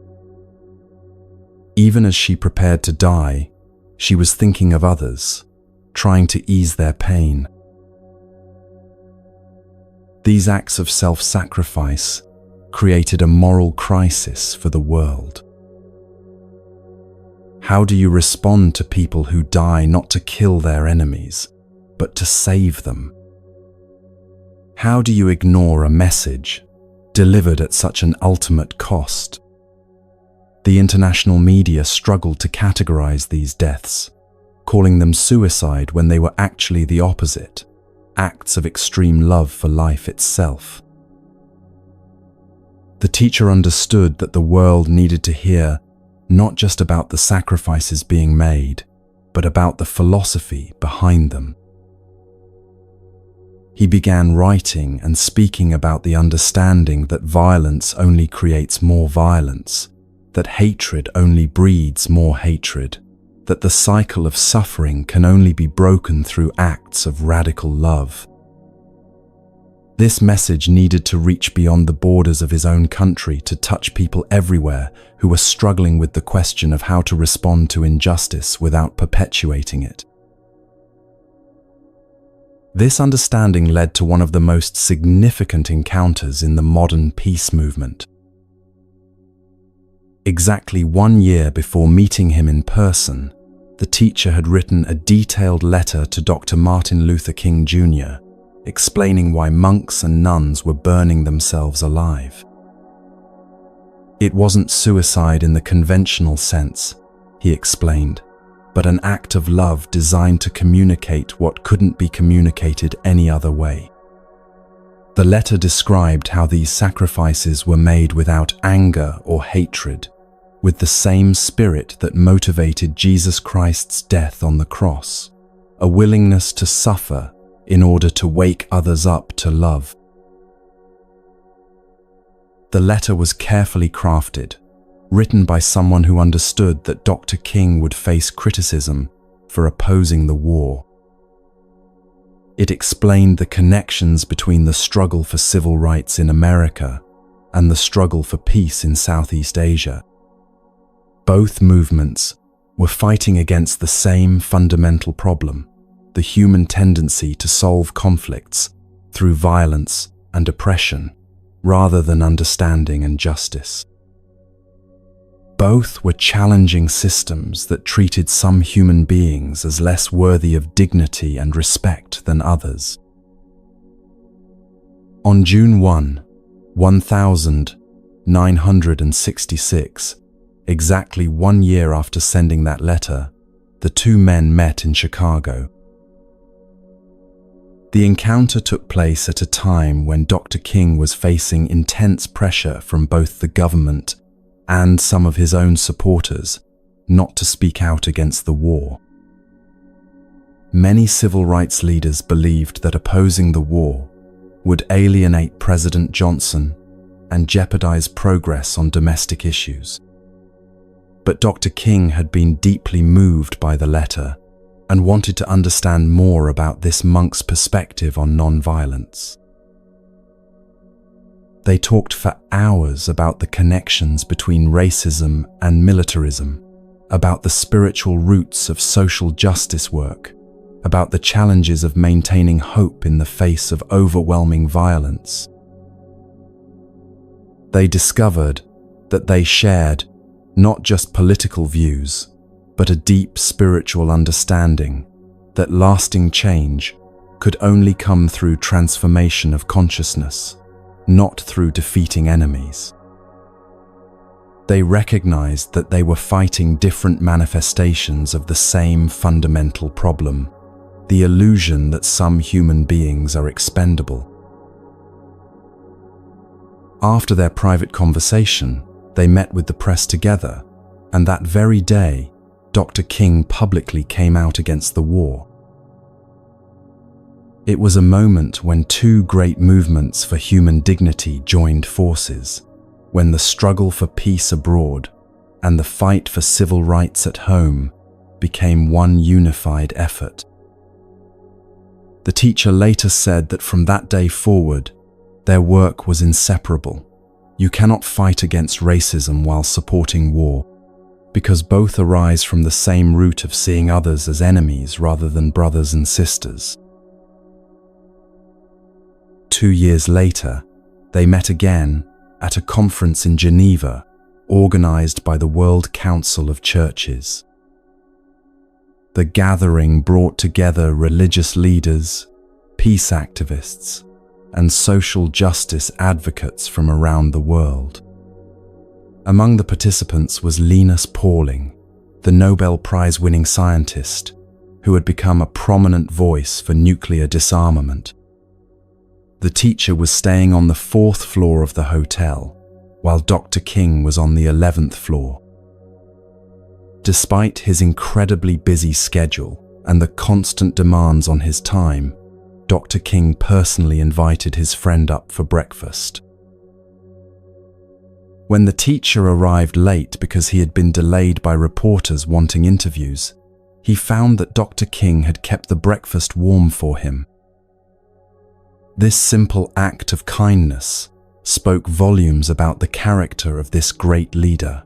In the midst of his world-changing work, he still had time for personal gestures that honored friendship and showed care for individual people. It was the kind of attention to small acts of love that both men understood was essential to any movement for justice. During that breakfast, the teacher told Dr. King something that would prove to be prophetic and deeply meaningful. "Martin," he said, "you know something. In my country, they call you a bodhisattva." A bodhisattva, he explained, is an enlightened being who has achieved liberation from suffering, but chooses to remain in the world to help others find their way to freedom and understanding. It's someone who could escape from the difficulties of life, but stays to serve those who are still struggling. The title was particularly meaningful because it recognized Dr. King not just as a political leader or social activist, but as a spiritual teacher whose work was transforming consciousness. It acknowledged that his commitment to non-violence came not from political strategy, but from deep spiritual understanding. The teacher was grateful he had the chance to share this insight, because just a few months later, Dr. King was assassinated in Memphis. The world lost not just a civil rights leader, but a bodhisattva, someone whose presence had made liberation more possible for everyone. These connections with the American civil rights movement were part of a larger effort to build an international community of people committed to non-violent social change. But the teacher and his colleagues faced enormous obstacles in their work, obstacles that revealed the extent to which governments feared their message of peace and reconciliation. They had established an office in Paris to represent the voices of ordinary people who had no political power, whose perspectives were never heard in the international media. The office was located in a poor quarter of the city, number 11 of a street mainly inhabited by people of Arab origin, symbolizing their solidarity with all marginalized communities. Every time the teacher applied for a visa to travel to America or England to share these perspectives, his application was automatically denied. The process became so predictable that he knew, before applying, that he would be rejected. A reporter from the Baltimore Sun eventually told him that there was an official dispatch from the capital city asking the governments of the United States, France, England, and Japan not to honor his passport because he had been saying things that were not helpful to the war efforts against communism. The irony was devastating. A monk whose only crime was calling for peace was treated as a security threat by the very governments that claimed to be fighting for freedom and democracy. His message of reconciliation and brotherhood was seen as more dangerous than the actual weapons that were destroying his homeland. The peace activists were monitored, their communications intercepted, their movements restricted, while arms dealers and war profiteers operated freely. The only way he could get permission to travel was through the intervention of powerful politicians who would write personal letters of invitation. Senators like George McGovern and Robert Kennedy would have to write saying, "Dear friend, I need to learn more about the situation in your country. Please come and inform me about what's really happening. If you have difficulties with your visa, please call me at this number." Only with such letters from high-ranking officials could he obtain the documents necessary to share his message of peace with American audiences. Even with these high-level interventions, travel remained dangerous and humiliating. On one particularly memorable occasion, flying from Tokyo to Paris via Seattle and New York, he was detained at the Seattle airport without explanation. Immigration officials took his passport and locked him in a room where he couldn't contact anyone or communicate with the outside world. The walls were covered with wanted posters featuring the faces of criminals and terrorists, as if he were a dangerous fugitive rather than a monk whose only weapon was compassion. He spent hours in that room, surrounded by images of violence and criminality, meditating on the fear and confusion that could make officials treat a peace advocate as a threat to national security. He was held there until just before his connecting flight was due to leave, then released without explanation or apology. The message was clear. He was being watched, his movements monitored, his influence contained. Speaking for peace was dangerous work in a world committed to war. These experiences of being treated as a threat to national security for advocating peace taught him something profound about the nature of fear and enemies. He began to see that the people who were oppressing him and silencing his message were not evil monsters, but human beings caught in their own fear and confusion. They were afraid that his message of reconciliation and brotherhood might threaten their power, their sense of security, their entire worldview. They were victims of the same forces of hatred and division that were tearing his homeland apart. This understanding led to one of the most radical insights in all of spiritual teaching, the recognition that our enemies are not our enemies, but people who need our help.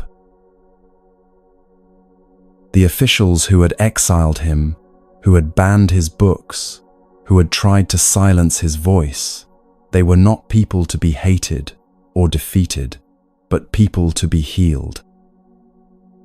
They were suffering from the same spiritual disease that makes war seem necessary, the inability to see other human beings as worthy of love and respect. They were prisoners of their own fear, and like all prisoners, they deserved compassion rather than condemnation. This perspective didn't make him passive or resigned to injustice. If anything, it made him more effective in his work for peace because he was no longer motivated by anger or the desire for revenge. He could respond to oppression with clarity and wisdom rather than reactive emotion. He understood that lasting change could only come through transformation of consciousness, not through defeating enemies or winning political battles. He often reflected on how difficult it had been for peace activists to voice their concerns during the war. Most of the people in his country didn't want the war, but they had no access to mass media, no way to make their voices heard above the propaganda of both sides. The peace movement represented the silent majority, but they were the least powerful voices in the conversation about their own country's future. Military leaders, politicians, and foreign advisors dominated the narrative, while ordinary people who bore the cost of the violence had no platform to speak. The teacher's poetry from this period, which he preferred to call peace poetry rather than anti-war poetry, was condemned by the North and confiscated by the South. Both sides saw his message of reconciliation as a threat to their cause. He was calling people to remember their common humanity at a time when political forces needed them to see each other as enemies. His crime was refusing to choose between the artificial divisions that had been imposed upon his people. He insisted on seeing Vietnamese people as one family, regardless of which political system they lived under. This experience of being caught in the middle, rejected by both sides of a conflict, taught him something that became central to all his teaching. He learned that the path of peace often means accepting misunderstanding and rejection from people who think you should choose their side. It means being willing to be seen as naive or idealistic by those who have given up on the possibility of solving problems without violence. It means standing for principles that transcend the immediate political pressures of any particular moment. It means having the courage to be criticized by everyone, while serving the truth that lives beyond all partial perspectives. But perhaps most importantly, it means developing the inner strength to continue loving even when that love is not returned, not understood, not appreciated. the teacher discovered that this kind of unconditional love isn't weakness, it's the strongest force in the universe. It's what allows people to keep working for justice and peace, even when their efforts seem to have no immediate effect. It's what prevents activists from becoming bitter or cynical when the world doesn't change as quickly as they hope. It's what sustains movements for positive change across generations. Years later, when political changes finally allowed him to return to his homeland for visits, he was asked whether he felt angry about the decades of separation, the missed opportunities, the suffering that could have been prevented if his voice had been heard earlier. His response revealed the depth of his transformation through those painful years. He felt no anger, no desire for revenge, no bitterness toward those who had caused his exile. Instead, he felt gratitude for the opportunity to share these teachings with people around the world, to plant seeds of peace in many different cultures and contexts.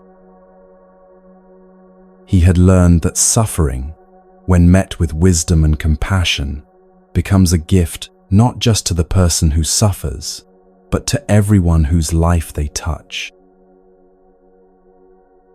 The pain of separation from his homeland had taught him that true belonging isn't geographical but spiritual. The experience of being silenced had taught him new ways to communicate that reach deeper than political rhetoric.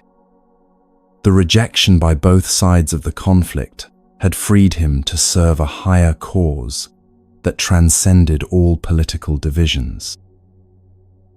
What had seemed like the greatest tragedy of his life had become the source of his greatest service to humanity. This is the ultimate teaching of the warrior of peace, that our greatest enemies often become our greatest teachers. The people who cause us suffering are offering us the opportunity to develop qualities we never knew we possessed: patience, forgiveness, understanding, unconditional love. They are challenging us to find sources of strength and peace that don't depend on external validation or favorable circumstances. They are forcing us to discover the unshakable foundation of our own true nature.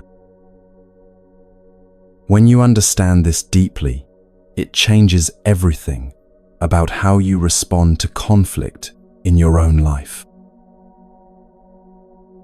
That family member who constantly criticizes you, that coworker who takes credit for your ideas, that neighbor who plays music too loud, that political leader whose policies you despise, they're not enemies to be defeated, but teachers, offering you the chance to practice patience and compassion. That doesn't mean accepting abuse or failing to set appropriate boundaries. It means responding from wisdom rather than reactive emotion, from love rather than fear, from understanding rather than judgment. The stories from this war teach us that peace isn't the absence of conflict, it's the presence of understanding. It's the recognition that everyone, including those who seem to be your enemies, is struggling with the same fundamental human needs for security, love, and meaning. When you can see the fear and pain underneath someone's aggressive behavior, you naturally respond with compassion rather than counter-aggression. This doesn't guarantee that they'll change their behavior, but it guarantees that you won't add more hatred and division to an already troubled world. And sometimes, miraculously, your refusal to respond with hatred creates the space for transformation to occur. As we continue this journey together, you'll discover how this understanding becomes practical in dealing with your own difficult emotions and relationships. You'll learn the specific techniques that allow you to respond to anger with mindfulness, to fear with courage, to hatred with love. But for now, rest in the recognition that every person who challenges you is offering you the opportunity to become a warrior of peace yourself, someone who responds to hatred with love, to fear with understanding, to division with the recognition of our shared humanity.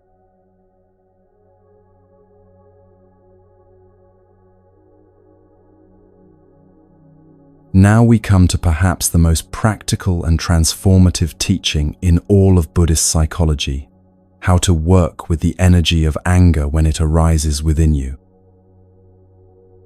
This isn't about suppressing anger or pretending it doesn't exist, nor is it about expressing it in ways that harm yourself or others.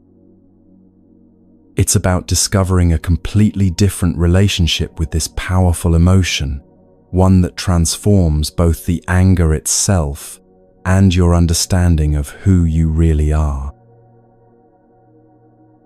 Most of us have been taught to think of anger as either good or bad, something to fight against or something to let out. But Buddhist psychology offers a third way, one that's so simple it can be practiced by a child, yet so profound it can heal patterns that have been passed down through generations.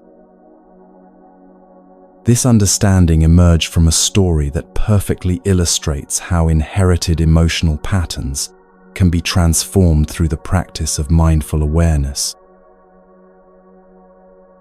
There was a young boy who would visit a peaceful monastery each summer with his younger sister. Both children were eager to learn the practices of mindfulness that could bring more peace to their daily lives. But this boy carried a heavy burden that many children understand all too well. He had learnt to expect anger instead of comfort when he was hurt or in need. The pattern was heartbreakingly consistent and familiar to anyone who has lived with reactive family dynamics. Whenever this boy would fall down and hurt himself while playing, instead of receiving the comfort and care that a child naturally needs, his father would immediately respond with irritation and blame. "How could you be so careless?" his father would demand. "Why weren't you paying attention to where you were going?" The boy would stand there, perhaps bleeding from a scraped knee or nursing a bruised elbow, feeling not only the physical pain, but also the deeper wound of being criticized when he most needed compassion. Year after year, this young boy made himself a solemn promise that burned in his heart like a sacred vow. When he grew up and had children of his own, he would never, ever respond to their pain with anger and blame the way his father had done. If his child fell down and got hurt, he wouldn't shout or criticize. He would rush to offer comfort, tend to their wounds, and make everything better with loving care. This determination lived in him like a flame of hope, fueling his commitment to break the cycle of harsh responses that had caused him so much confusion and pain. This boy's intention was beautiful and sincere, representing the natural desire of every generation to do better than the one before. But what he discovered during his time at the monastery would forever change his understanding of how inherited patterns actually work and how they can be transformed. The lesson came not through lectures or books, but through a moment of startling self-recognition that revealed the difference between our intentions and our conditioning. One particular summer day at the monastery, the boy was playing peacefully when his sister and another little girl decided to enjoy themselves on a rope hammock that hung between two trees. Children being children, they were laughing and swinging, lost in the simple joy of the moment, completely absorbed in their play. The day was beautiful, the monastery was peaceful, and there seemed to be nothing in the world except happiness and innocence. But then something went wrong, as things sometimes do despite our best intentions and careful planning.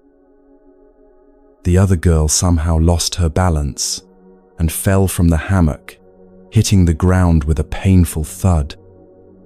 Blood immediately began to flow from her injury, bright red against her pale skin, and she began to cry with the sharp, urgent sound that comes from real hurt rather than mere disappointment.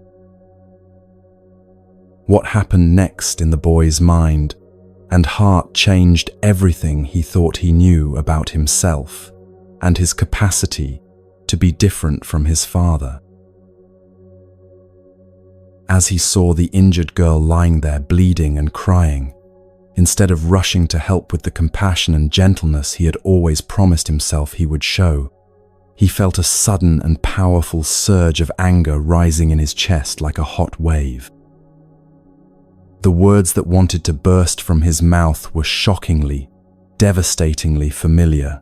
Stupid! How could you do something like that? In that moment of crisis, all his good intentions and years of promising himself he would be different simply evaporated. The reactive pattern that had shaped his childhood was arising in him with the same intensity and judgment that had wounded him so deeply when he was the one who needed help. He discovered something that shook him to his very core. Despite all his promises and determination, he was exactly like his father. But here's where the story becomes truly remarkable, and where the power of mindfulness practice reveals itself. Because this boy had been learning the art of present moment awareness during his time at the monastery, he was able to catch himself before the harsh words actually left his mouth. He had developed enough conscious awareness to recognize what was happening inside him. The same pattern of blame and irritation that had hurt him so deeply was now rising in him, ready to hurt someone else in exactly the same way. This wasn't a heroic moment of great spiritual achievement.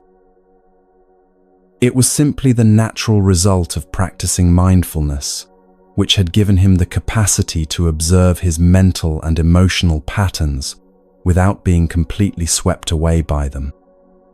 Instead of speaking from his anger, he stepped back and watched as other people came to help the injured girl, his heart pounding with the recognition of what he had almost done. Following the walking meditation practice he had learned at the monastery, he began to walk slowly and mindfully, breathing deeply to calm his nervous system and create space for understanding to arise. With each conscious step and each mindful breath, a profound realization began to dawn in his young mind. He wasn't fundamentally different from his father at all. The same energy of anger and impatience that had been expressed toward him was now living inside him, ready to be passed on to the next generation if he didn't learn to transform it. As he continued his walking meditation, breathing in awareness and breathing out understanding, he began to see something that completely changed his relationship to his family history.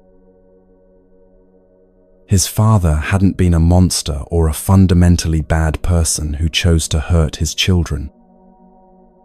His father had also been carrying inherited patterns of reactivity, probably passed down from his own father and his father's father before that, stretching back through generations of people who never learned a different way to respond to their own pain and frustration.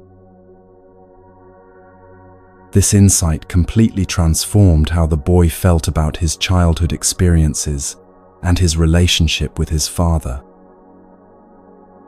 Instead of seeing himself as a victim of his father's harsh treatment, he began to understand that both he and his father were victims of what Buddhism calls habit energy, deeply ingrained patterns of reaction that get transmitted from generation to generation unless someone learns to recognize and transform them. These patterns operate below the level of conscious choice, which is why people can have the best intentions but still find themselves repeating the same reactions that hurt them when they were children. The boy realized that if he didn't learn to work with his own inherited patterns through mindfulness practice, he would inevitably pass them on to his future children, perpetuating the same cycle of hurt that had caused him so much confusion and pain. But he also saw something hopeful and empowering, that by learning to respond differently, by practicing awareness and compassion, he could heal not only his own future, but somehow reach back to heal the ancestors who had carried these same struggling patterns without knowing how to transform them. When that intention to practice and transform was born in his heart, something beautiful and unexpected happened. His anger and resentment toward his father simply melted away like ice in warm sunlight.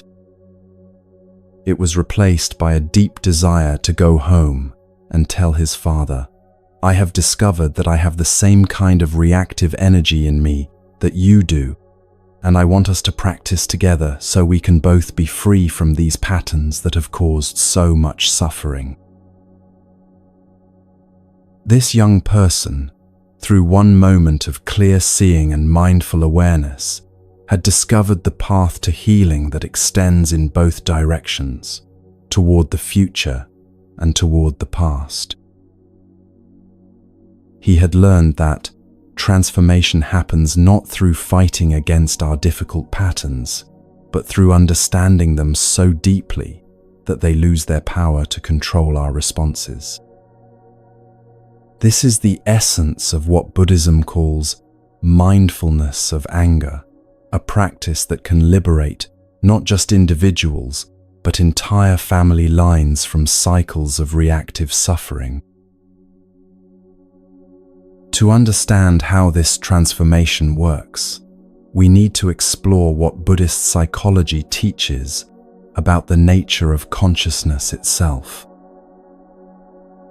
According to this ancient wisdom, our consciousness has different layers, like a vast lake with depths that extend far below what we can see on the surface. The upper layer is called mind consciousness. This is where we experience our moment-to-moment thoughts, emotions, and reactions to life. It's the level of awareness where we plan and worry, remember and imagine, react and respond to whatever is happening around us. But beneath this surface layer lies what's known as store consciousness, the deeper realm where all our experiences, memories, and inherited patterns are held like seeds, waiting for the right conditions to sprout. This is where the boy's pattern of angry response to injury had been stored since he was very small, probably from the first time his father had reacted with irritation instead of comfort when he was hurt. Every subsequent experience of this kind had strengthened the pattern, making it more likely to arise automatically when similar conditions appeared. Buddhism teaches that we all carry many different seeds in this store consciousness. There's a seed of anger there, yes, but there's also a seed of compassion. There's a seed of fear, but equally present is a seed of courage. There's a seed of judgment and criticism, but also growing quietly is a seed of acceptance and understanding. Which seeds grow into full mental and emotional experiences depends on which ones receive water, sunlight, and attention through our choices and mental habits. When the boy saw the injured girl and felt anger arise, What was happening was that his seed of anger had been touched by the situation and had sprouted into what Buddhism calls a mental formation, a temporary arising of emotional energy in his mind consciousness. This is completely natural and not a sign of spiritual failure or moral weakness. We all have these seeds of difficult emotions within us, and they will arise from time to time when conditions trigger them. The question isn't whether we have anger or other challenging emotions. The question is how we relate to them when they appear. This is where the practice of mindfulness becomes revolutionary. Instead of immediately acting from the angry mental formation or trying to suppress it through willpower, mindfulness gives us the capacity to recognize what's arising and to respond consciously rather than reactively. The boy was able to say to himself, "I see that anger is arising in me right now. This is the same pattern that my father carried. I don't have to act from this pattern or be controlled by it." The practice of mindfulness of anger begins with simple recognition, breathing in, "I know that anger is in me." Breathing out, "I take good care of my anger." This isn't about judging the anger as wrong or trying to make it disappear. It's about acknowledging what's present with the same kind attention you might give to a crying child. Buddhist teaching offers a beautiful metaphor that illustrates how to work with difficult emotions skillfully. Imagine a mother who is working peacefully in her kitchen when she suddenly hears her baby crying in the next room. She very much cares for her baby, so she immediately stops what she's doing and goes to the child's room. The first thing she does is pick up the baby and hold him tenderly in her arms, offering comfort and presence before she even knows what's wrong. The mother doesn't know yet whether the baby is hungry, sick, uncomfortable, or just needing attention. But her first response is always to offer loving presence and care. She doesn't scold the baby for crying or try to immediately fix the problem.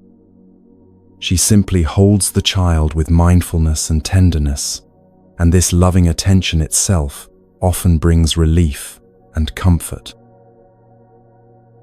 This is exactly how we can learn to work with our own difficult emotions.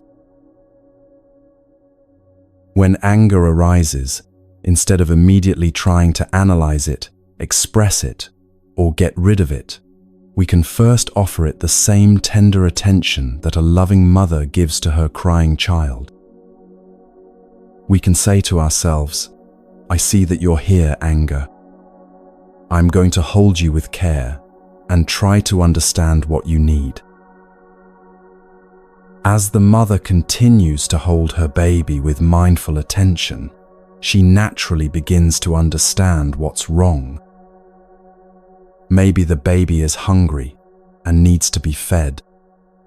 Maybe his diaper is uncomfortable and needs to be changed. Maybe he's overtired and needs help settling down to sleep. Once she understands the root of the problem, she can address it skillfully and effectively. In the same way, when we hold our anger with mindful compassion, we often discover what it's really about. The anger might be protecting something we care about deeply. It might be pointing to a boundary that's been crossed. It might be masking hurt feelings or fear that we haven't acknowledged. When we listen to anger with curiosity rather than judgment, it often reveals important information about our needs, values, and areas where healing is needed. The key to this practice is understanding that we don't transform ourselves into a battlefield where the good parts fight against the bad parts. That's not Buddhism, and it's not effective psychology. Instead, we learn to see mindfulness as like a big sister who holds and comforts a younger sister who is upset and struggling. Mindfulness doesn't fight against anger. It embraces anger with understanding and helps it transform naturally through the power of conscious attention.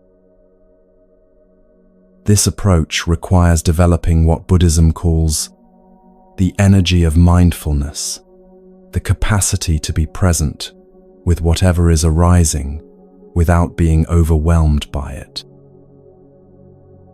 This energy is cultivated through practices like mindful breathing and walking meditation, which train the mind to stay present and centered, even when difficult emotions are moving through us. The more we practice these foundational skills, the stronger our capacity becomes to work skillfully with challenging mental and emotional states. Buddhist psychology identifies 51 different categories of mental formations, different types of thoughts and emotions that can arise in consciousness. Some of these are wholesome mental formations like compassion, gratitude, and equanimity.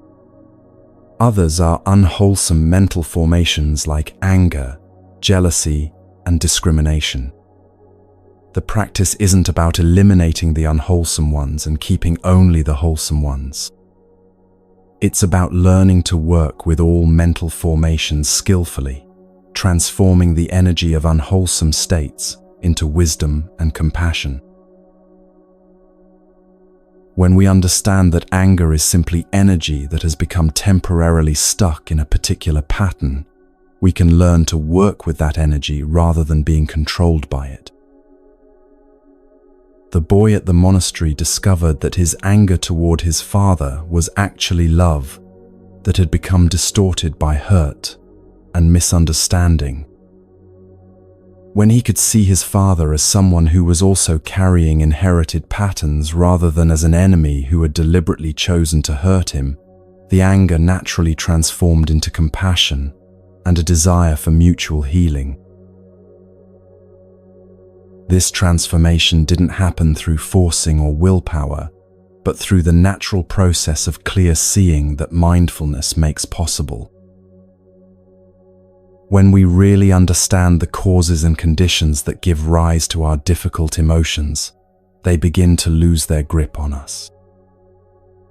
We stop taking them so personally and start seeing them as impersonal patterns that arise and pass away according to natural laws. This perspective creates the space for wise response rather than unconscious reaction. The practice of mindfulness of anger can be cultivated in daily life whenever this emotion arises. The moment you notice anger beginning to build, perhaps as tension in your jaw, heat in your chest, or harsh thoughts towards someone, you can pause and breathe mindfully. Instead of immediately acting on the anger or trying to push it away, you can say to yourself, "Anger is here. I see you, and I'm going to take care of you."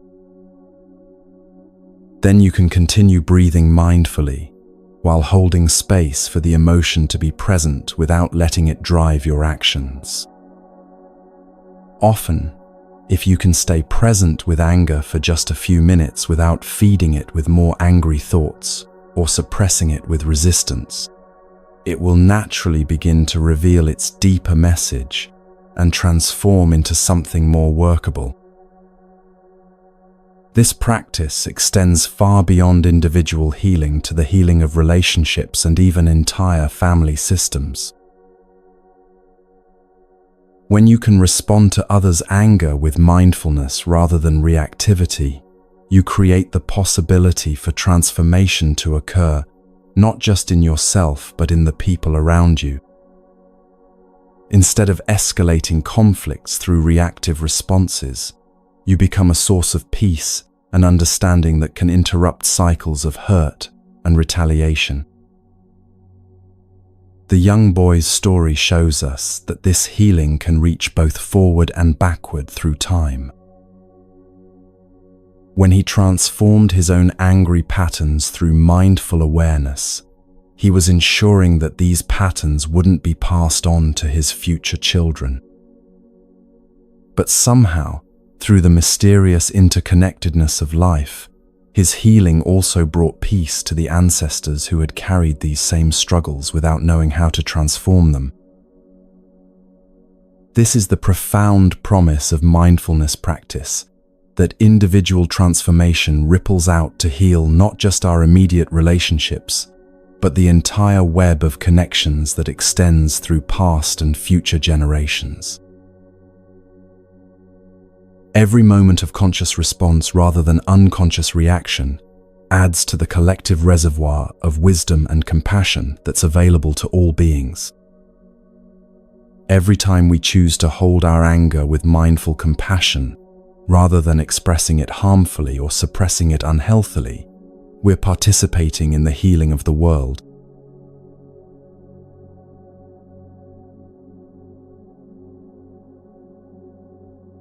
There's a moment in every person's life when they have the opportunity to look honestly in the mirror and see not just themselves, but the long line of ancestors whose patterns and struggles live on through them. This moment of recognition can be devastating or liberating, depending on whether we meet it with judgment or compassion. What you're about to discover is how one young person's moment of startling self-recognition became a doorway to healing that reached both backward, through generations of inherited pain, and forward, into a future free from cycles of unconscious suffering. The boy at the monastery had reached that crucial moment during his walking meditation after witnessing his own reactive anger toward the injured girl. As he continued to breathe mindfully and walk slowly through the peaceful grounds, allowing his nervous system to settle and his mind to clear, a profound understanding began to emerge that would change everything about how he saw himself, his father, and the nature of family patterns. He began to recognize something that Buddhist psychology calls continuation. The understanding that we are not separate, isolated individuals who spring into existence from nowhere, but rather living expressions of all the experiences, patterns, and energies that have been passed down through our family lines. He started to see that he was literally a continuation of his father, carrying not just physical genes, but emotional and mental patterns that had been transmitted through countless interactions and examples. This wasn't an abstract philosophical concept, but a lived realization that he could feel in his body and mind. The energy of anger that had arisen when he saw the injured girl wasn't really his anger in any personal sense. It was the same energy that had been moving through his family line, perhaps for generations. His father's harsh reactions to childhood injuries probably came from his father's father, who had learned it from his father before him, stretching back through a long line of people who had never discovered a different way to respond to their own pain and overwhelm. The Buddhist teaching calls this habit energy, patterns of reaction that become so deeply ingrained they operate below the level of conscious choice. These patterns get transmitted not through formal teaching, but through countless small moments of modeling and response. Every time his father had reacted with irritation instead of comfort when he was hurt, that pattern was being passed on, stored in the boy's developing nervous system as the normal way adults respond to children's pain. But what made this realization truly transformative, rather than simply depressing, was the boy's growing understanding that he and his father were both victims of this inherited pattern. His father hadn't chosen to be harsh any more than the boy had chosen to carry anger toward injured people. They were both caught in what Buddhism calls samsara, the cycle of unconscious suffering that continues until someone develops enough awareness to interrupt it. This shift in perspective was like watching the sun rise after a long, dark night. Instead of seeing his father as someone who had deliberately chosen to hurt him, the boy began to see his father as someone who was also suffering under the weight of inherited patterns he had never learned to transform. His father's irritation and blame probably came from his own childhood experiences of not receiving comfort when he was hurt, and from the overwhelming stress of trying to protect and provide for his family without adequate emotional resources. When the boy could see his father as a fellow victim rather than as an enemy, something miraculous happened in his heart. The anger and resentment that had lived there for years simply began to dissolve, replaced by a deep sense of compassion and understanding. He found himself thinking, "My father has been carrying this burden of reactive patterns his whole life. How much he must have suffered, never knowing how to respond differently. How lonely he must have felt, trapped in reactions he couldn't control." This compassionate understanding didn't excuse harmful behavior or suggest that children should simply accept poor treatment.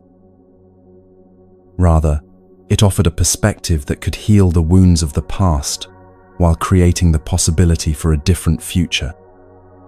The boy realized that his father's harsh reactions had come from pain and overwhelm, not from lack of love.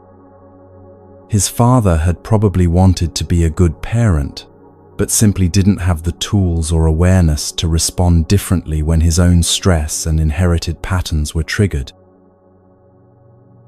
With this understanding came a profound desire for liberation, not just for himself, but for his father and for all the ancestors who had carried these same struggling patterns without knowing how to transform them.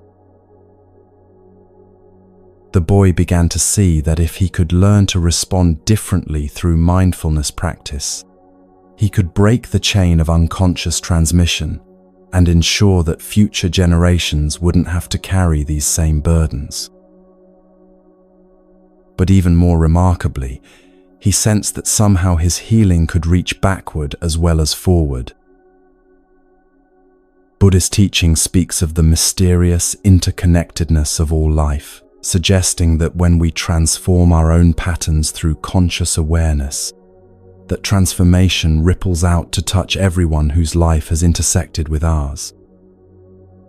The ancestors who had carried these same struggles without resolution could somehow find peace through the healing work of their descendants. This understanding gave birth to a beautiful intention in the boy's heart. Instead of wanting to escape from his family or prove that he was different from his father, he found himself longing to go home and say, "Dad, I've discovered that I have the same kind of reactive energy in me that you do. I don't blame you for it anymore because I can see that you inherited it just like I did. But I've also learned that there are practices that can help us both be free from these patterns. Would you like to practice together so we can both find peace?" This shift from blame to compassion, from separation to connection, represents one of the most profound healings possible in human relationships.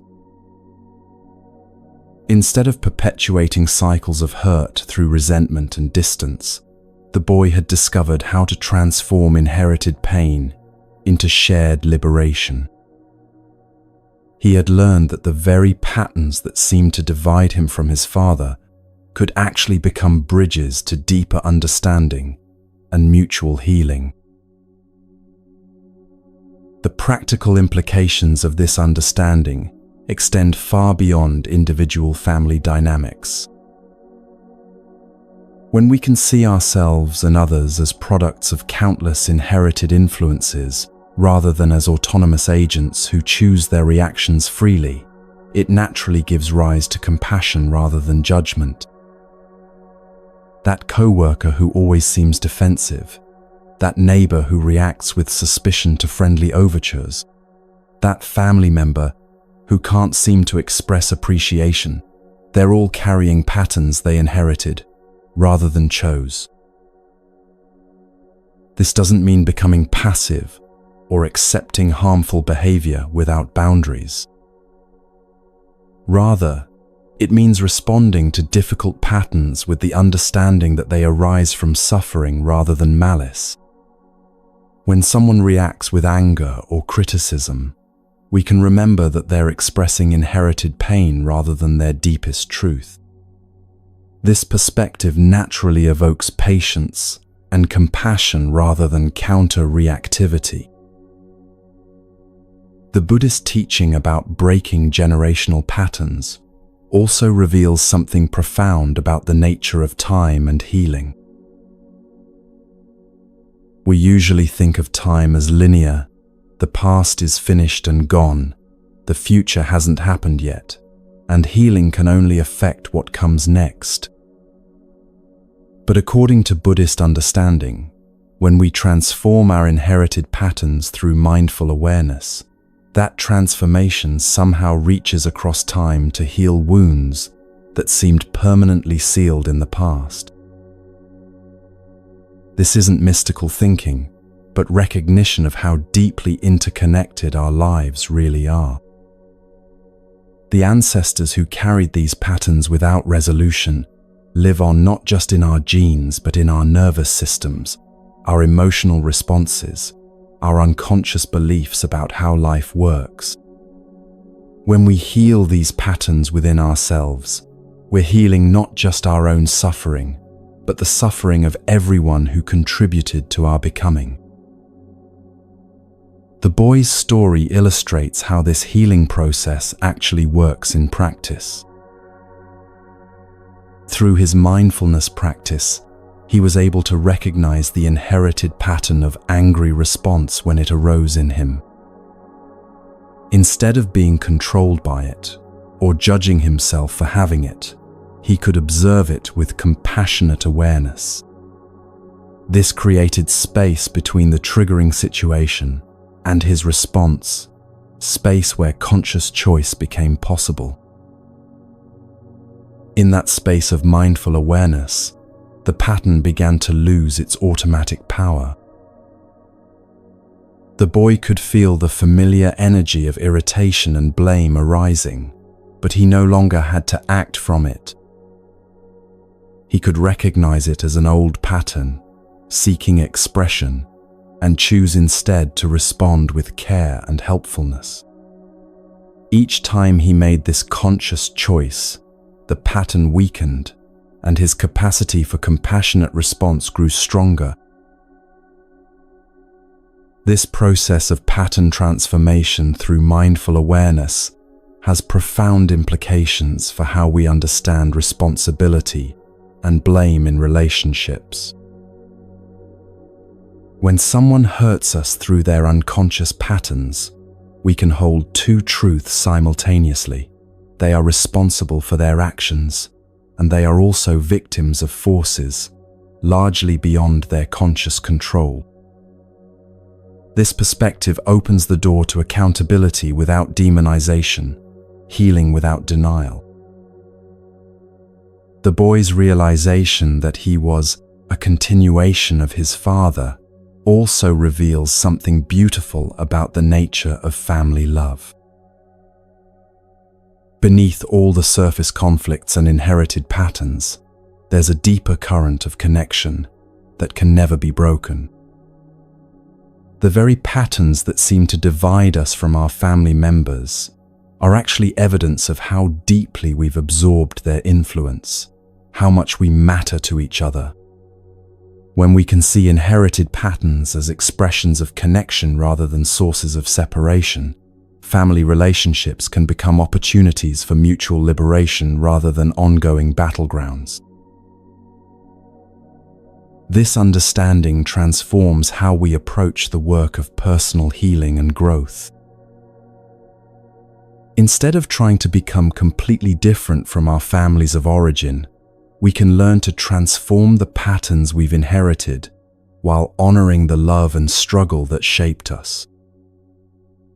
We can recognize that our parents and ancestors did the best they could with the resources and awareness available to them, while also taking responsibility for doing better with the greater understanding we've been fortunate to receive.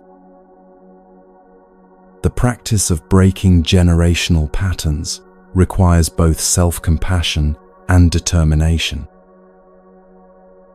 We need compassion for the fact that we carry patterns we didn't choose, and determination to transform them through conscious practice.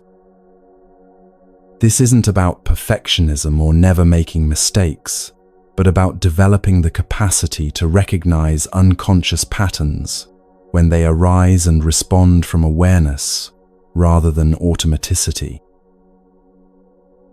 Buddhist psychology teaches that this transformation happens naturally when we can observe our mental and emotional patterns with what they call bare awareness, seeing them clearly without adding layers of judgment, story, or identification. When the boy could observe his anger arising without thinking, "I am an angry person," or "this anger is wrong," the pattern began to lose its grip on his identity and behavior. He could see it as a temporary weather pattern moving through the sky of his consciousness, rather than as a permanent feature of who he was. This perspective also offers hope for healing relationships that seem permanently damaged by years of mutual reactivity.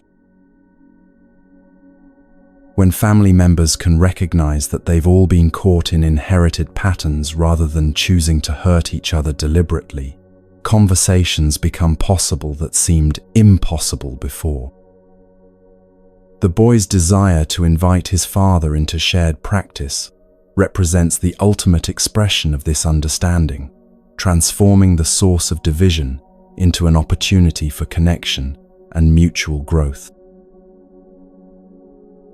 The ripple effects of breaking generational patterns extend far beyond immediate family relationships.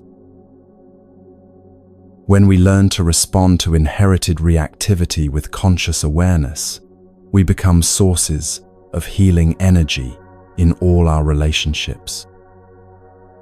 We stop perpetuating cycles of unconscious hurt and begin modeling what it looks like to respond to life's challenges from wisdom rather than conditioning. This creates a field of possibility that others can feel and potentially learn from, even if they never consciously understand what's different.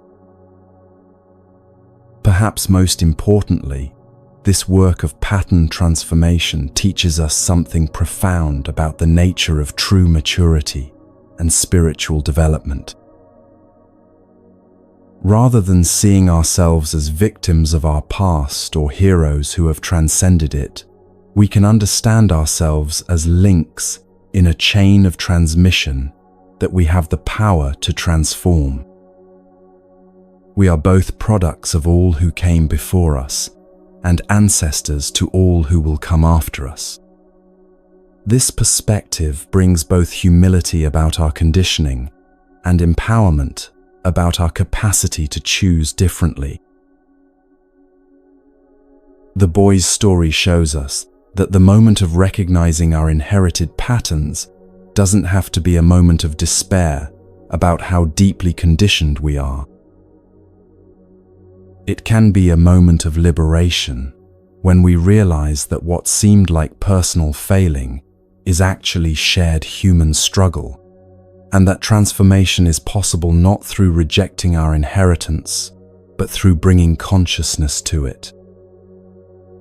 In that consciousness, patterns that have caused suffering for generations can finally find peace, and new possibilities can emerge for everyone touched by our transformation.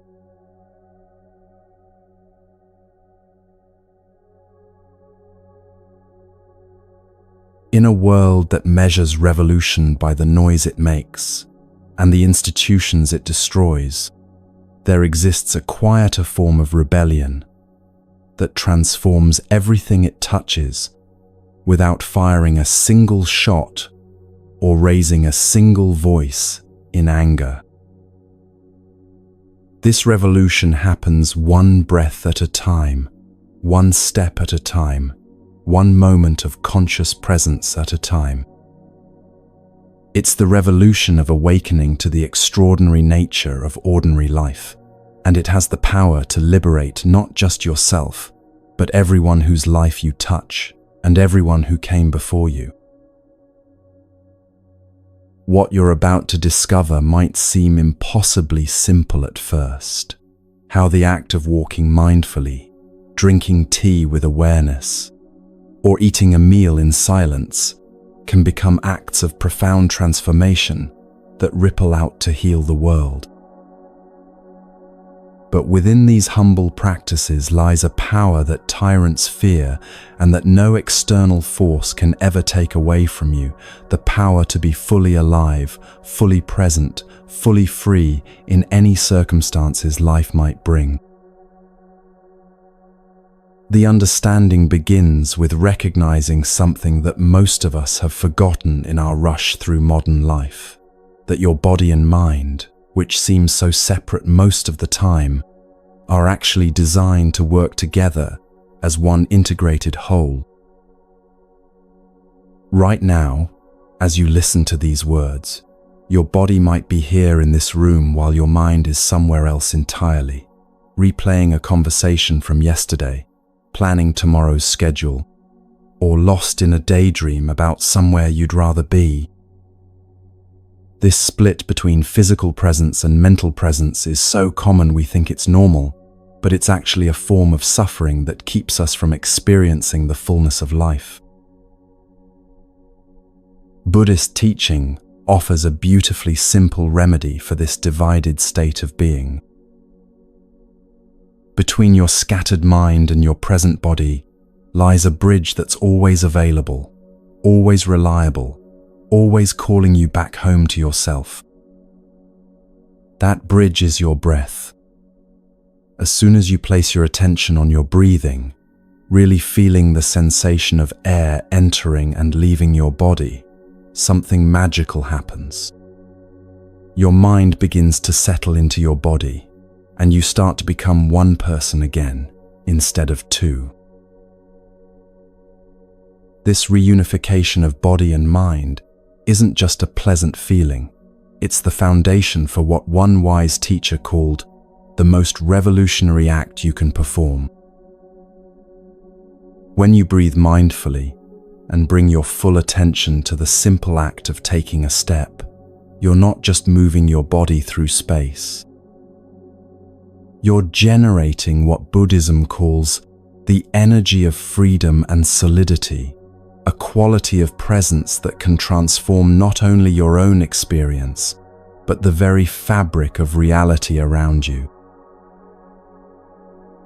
To understand how profound this practice really is, you need to recognize something that might surprise you about the nature of your existence. You are not a separate, isolated individual walking alone through life. You are a continuation of everyone who came before you, your parents, grandparents, and all the ancestors stretching back through countless generations who struggled and suffered and somehow found the strength to survive long enough to bring you into being. They live on not just in your genes, but in your cells, your nervous system, your patterns of thinking and feeling. In a very real sense, they are walking with you in every step you take. When you walk mindfully, placing your full attention on the sensation of your feet touching the earth, breathing consciously with each step, maintaining awareness of your body, moving through space. You're not walking alone. All your ancestors are taking that step with you. If you are free in that moment, they experience freedom. If you are peaceful, they find peace. If you are solid and grounded in the present moment, they too can rest in the stability that perhaps eluded them during their lifetimes. This isn't poetic metaphor, but a recognition of how deeply interconnected life really is. The ancestors who carried trauma, fear, and unresolved suffering live on in the patterns stored in your nervous system. When you learn to walk with such presence and awareness that you generate genuine peace and freedom, you're literally healing the pain they carried. You're offering them the liberation they couldn't find for themselves. This is why mindful walking can truly be called an act of revolution. It liberates not just you, but everyone whose life contributed to your existence. But to achieve this level of transformative presence, you must learn to invest your entire being, body, mind, and heart into each step. This isn't casual strolling while your mind wanders to other concerns. This is walking as a form of meditation, where every placement of your foot becomes an opportunity to touch the miracle of being alive. You walk slowly enough to really feel each step, breathing consciously with the rhythm of your movement, maintaining such complete awareness that you can sense the aliveness of the earth beneath your feet. When you walk with this quality of attention, something remarkable begins to happen to your ordinary experience. The simple act of moving from one place to another becomes a doorway into what mystics throughout history have called the kingdom of heaven, or the pure land of the Buddha. These aren't distant spiritual realms you have to die to reach. They're the extraordinary dimension of ordinary reality that becomes visible when you bring complete presence to whatever you're doing. This same revolutionary potential exists in every activity of daily life when approached with mindful awareness. Consider something as simple as drinking a cup of tea. Most of the time, we consume our beverages while thinking about other things, barely tasting what we're drinking, using the tea or coffee as fuel for our mental activities, rather than experiencing it as nourishment for our entire being. But when you learn to drink tea mindfully, the ordinary act becomes a gateway to profound peace and satisfaction. The practice begins before you even lift the cup to your lips. You pause and breathe consciously, bringing your scattered attention back to the present moment. You look at the tea with fresh eyes, as if seeing liquid for the first time. You notice the steam rising from the surface, the color of the brew, the warmth radiating from the cup in your hands. Already, through this simple act of attention, you've begun to arrive in the present moment. When you finally taste the tea, you invest your full awareness in the experience.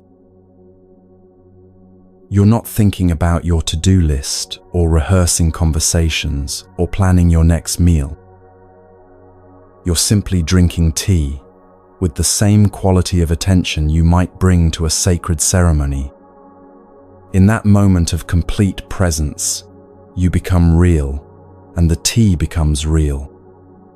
Life becomes real instead of the vague dream state in which most people spend their days.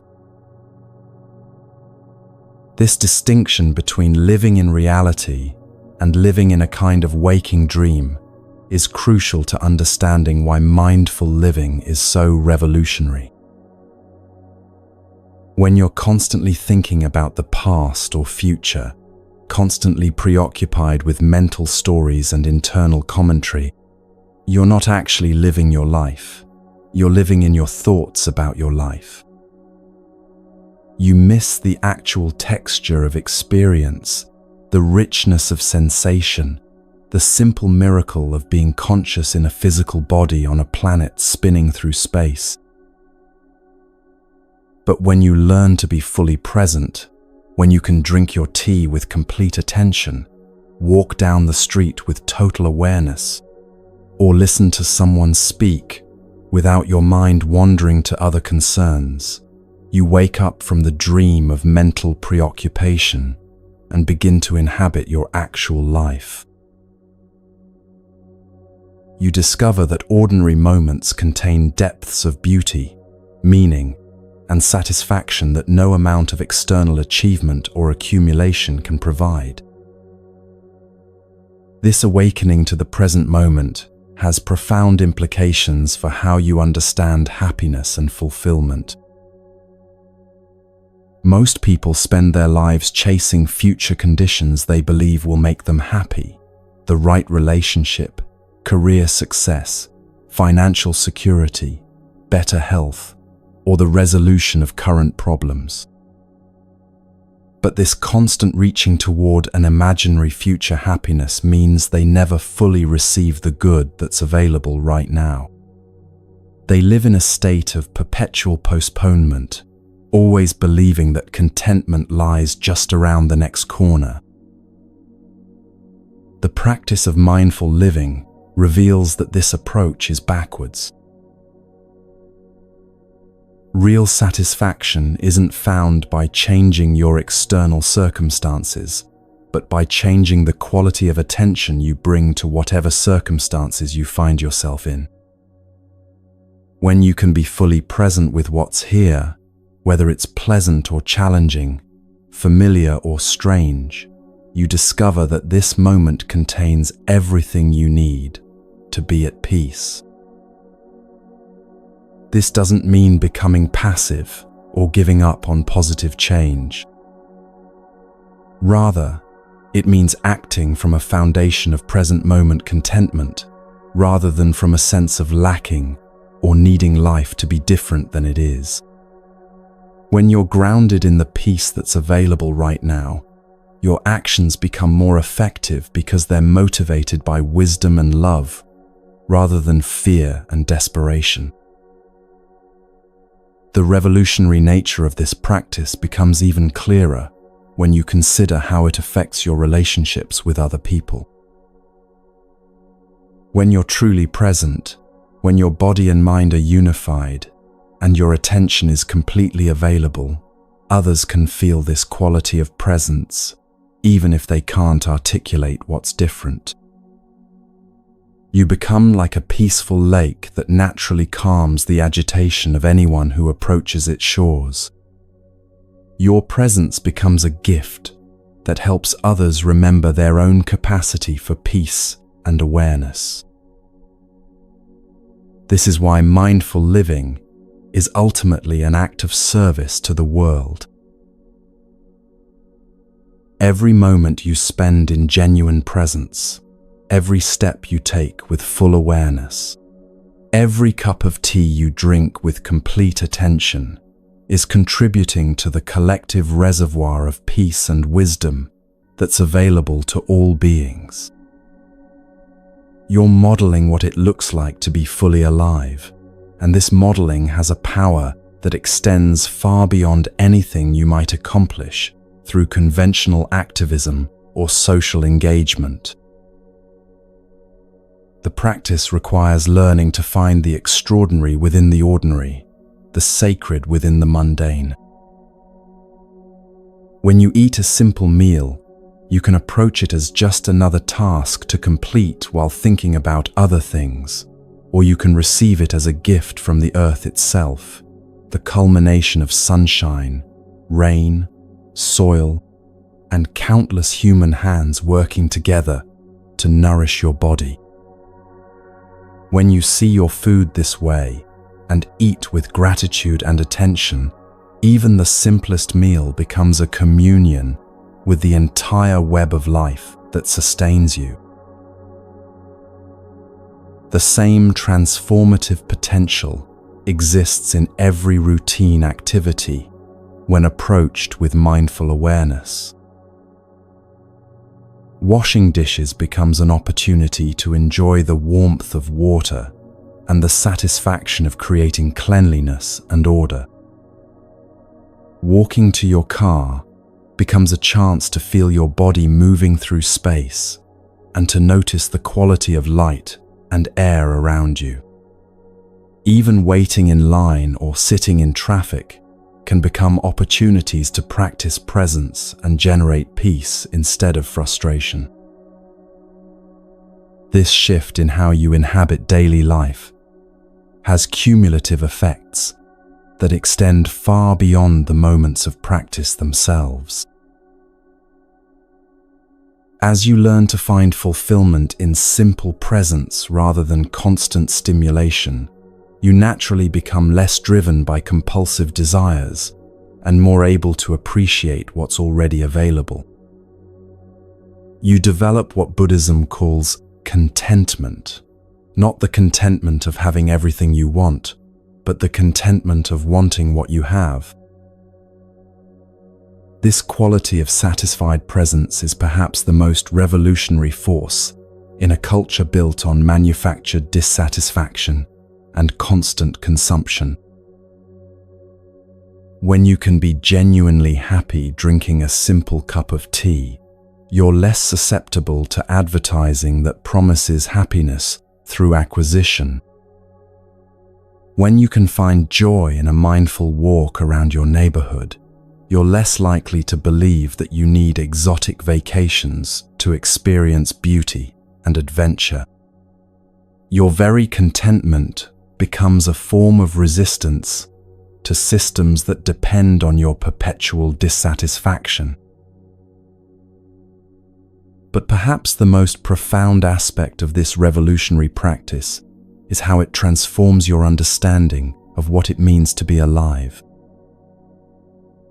Instead of seeing life as a problem to be solved or a series of goals to be achieved, you begin to experience it as a gift to be received. Instead of constantly trying to get somewhere else, you learn to arrive more fully wherever you are. Instead of postponing happiness until conditions improve, you discover that the capacity for joy and peace exists within you right now, waiting to be activated through the simple act of paying attention. This is the ultimate revolution, not the overthrow of external systems, but the discovery of your own inherent freedom. When you can walk with such presence that every step becomes an act of liberation, when you can drink tea with such awareness that every sip becomes a moment of awakening, when you can breathe with such consciousness that every breath becomes a return to your true home, you become unshakable. No external circumstances can take away this freedom because it doesn't depend on anything outside yourself. It's the freedom of knowing how to be fully alive in any moment, under any conditions. And in claiming this freedom for yourself, you make it more available to everyone. Your liberation liberates others. Your peace contributes to the peace of the world. Your awakening helps awaken all beings. This is why the simple act of living mindfully is truly revolutionary.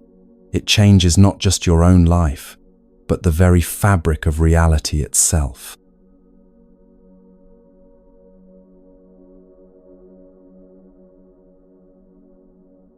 There's a profound difference between trying to find peace alone in your living room and discovering it in the company of others who share the same intention. While individual practice is valuable and necessary, it's like a single candle flickering in the darkness, beautiful, but limited in its power to illuminate the world. But when many people gather with the shared commitment to cultivate mindfulness and compassion, something extraordinary happens that's far greater than the sum of individual efforts. This mysterious amplification of spiritual energy is what Buddhism calls the power of Sangha, the spiritual community that forms whenever people come together with the intention of awakening to peace and wisdom. The word itself means community or assembly, but it points to something much deeper than simply being in a group. It describes the sacred field of collective awareness that emerges when individuals align their hearts and minds toward the same noble purpose. You might have experienced glimpses of this collective energy without recognizing it for what it was. Perhaps it was during a moment of silence at a memorial service when hundreds of people breathed together in shared grief and love. Maybe it was during a concert when the entire audience seemed to merge into one being, carried by the beauty of the music. Or it could have been as simple as sitting quietly with family members around a dinner table, feeling held by something larger than any individual present. These moments of collective presence offer a taste of what becomes available when people consciously practice together. The power of this shared practice becomes most evident in how it transforms individual struggles that can feel overwhelming when faced alone. Imagine trying to carry a heavy load by yourself versus having many hands to help share the burden. When you're wrestling with anxiety, depression, grief, or any form of suffering in isolation, your individual capacity for peace and clarity can easily become exhausted.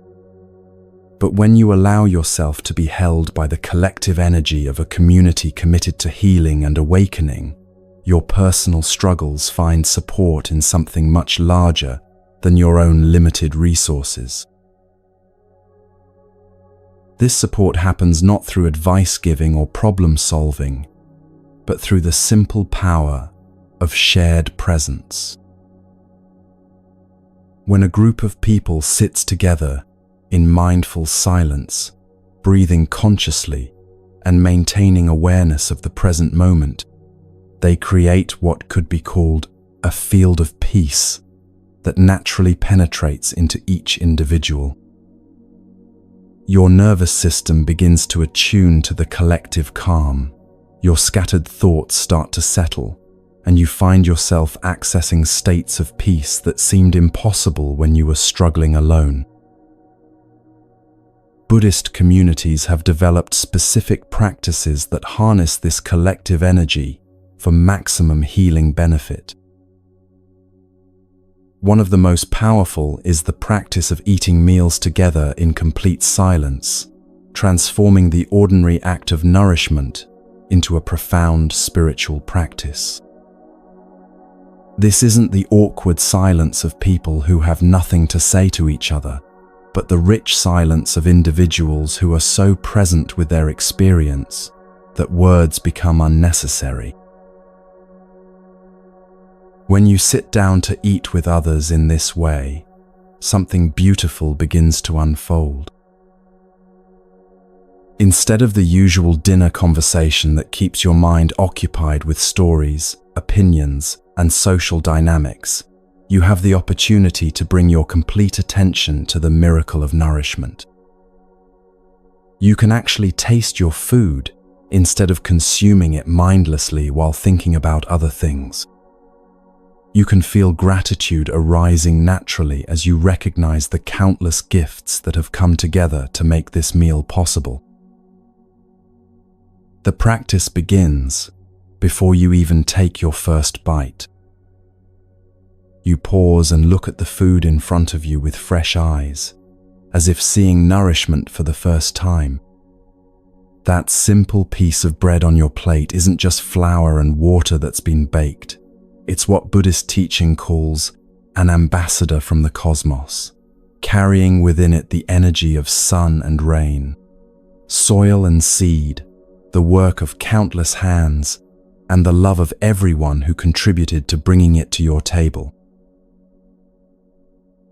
When you can see a piece of bread in its true nature, as the body of the cosmos coming to nourish you, something shifts in your relationship, not just to food but to existence itself.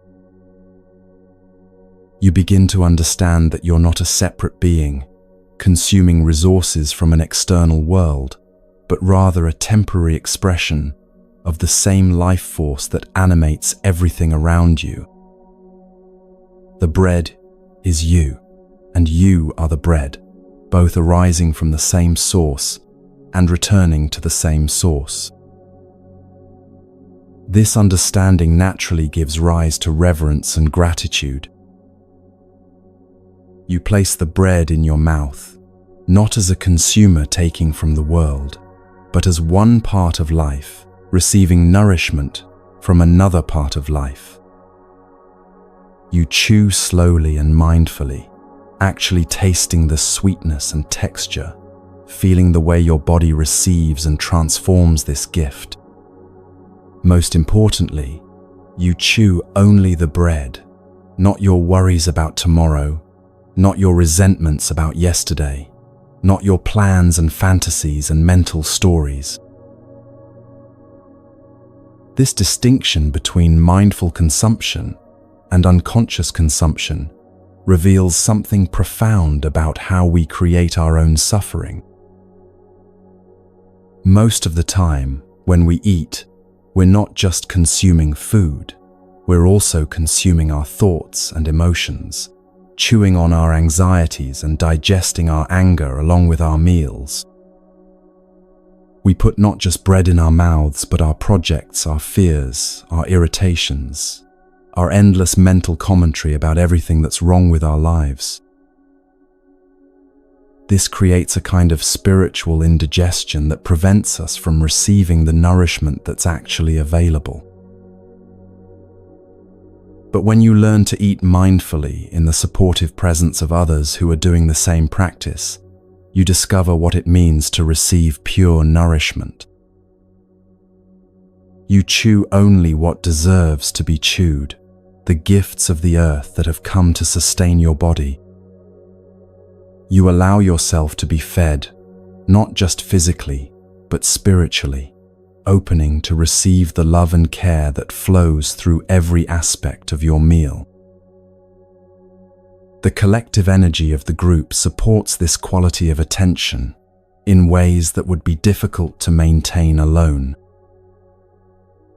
When everyone around you is practicing the same mindful awareness, their presence reminds you to return to the practice whenever your mind starts to wander. You don't need external reminders or bells to call you back to the present moment. The very atmosphere of shared mindfulness naturally guides your attention back to what's actually happening. This is why the brother sitting in front of you and the sister to your left are not just other people sharing a meal. They are you, and you are them, all expressions of the same awakening consciousness. Their commitment to presence supports your own awakening, just as your mindfulness contributes to theirs. Together, you create something that none of you could achieve individually, a field of awareness so strong and stable that it can hold and transform even the deepest suffering. From time to time during the meal, you might pause and simply rest in this collective energy, allowing yourself to smile at the miracle of being surrounded by others who share your commitment to awakening. These moments of conscious appreciation multiply the healing power of the practice, creating ripples of joy and gratitude that benefit everyone present. You're not just eating a meal. You're participating in a communion that connects you to all life. power of this collective energy extends far beyond formal spiritual communities. You can create mini sanghas in your daily life whenever you gather with others who share an intention for presence and peace. A family that agrees to eat one meal per day in mindful silence creates its own healing field. Friends who commit to taking walks together without talking, simply enjoying shared presence in nature, discover the same collective power. Even strangers who find themselves in the same meditation class or support group can tap into this amplified energy. The key is understanding that Sangha isn't created by having the right beliefs or belonging to the right organization. It arises whenever people align their intention toward awakening, healing, and service to something greater than their individual concerns. This could happen in a church, a mosque, a temple, or a secular community center. It could emerge during a neighborhood gathering focused on environmental restoration, or in a workplace where colleagues commit to supporting each other's well-being. Sangha is less about the form and more about the quality of heart and mind that people bring to their time together. The metaphor that best captures the supportive power of spiritual community is that of a boat carrying you safely across turbulent waters. When you're facing life's inevitable challenges, illness, loss, conflict, uncertainty, your individual capacity for peace and wisdom can feel completely inadequate. The river of suffering seems too wide and dangerous to cross alone. But when you allow yourself to be supported by the collective energy of Sangha, you don't have to swim across the difficult waters by yourself. You can rest in the boat of shared practice and let the community's combined wisdom and compassion carry you to safety. This doesn't mean becoming passive or dependent on others for your spiritual development. Rather, it means recognizing that individual awakening and collective awakening are inseparable. Your personal practice contributes to the strength of the community, while the community's energy supports and amplifies your individual transformation. It's like individual instruments coming together to create a symphony. Each musician must practice their own part skillfully, but the beauty emerges from the harmony of the whole. The collective energy also has the power to heal wounds that seem too deep for individual practice to reach. When someone carries trauma, grief, or despair that feels bigger than their capacity to transform alone, the loving presence of community can provide the safety and support needed for healing to occur. The person doesn't have to be fixed or cheered up by others. They simply need to be held in a field of unconditional acceptance while their own natural healing capacity awakens. This is particularly important in our modern culture, where so many people live in isolation, cut off from the extended families and traditional communities that once provided natural support systems. Many people struggle with depression, anxiety, and a sense of meaninglessness that stems largely from this lack of genuine community connection. Finding or creating Sangha, even in small, informal ways, can provide the sense of belonging and shared purpose that nourishes the human soul.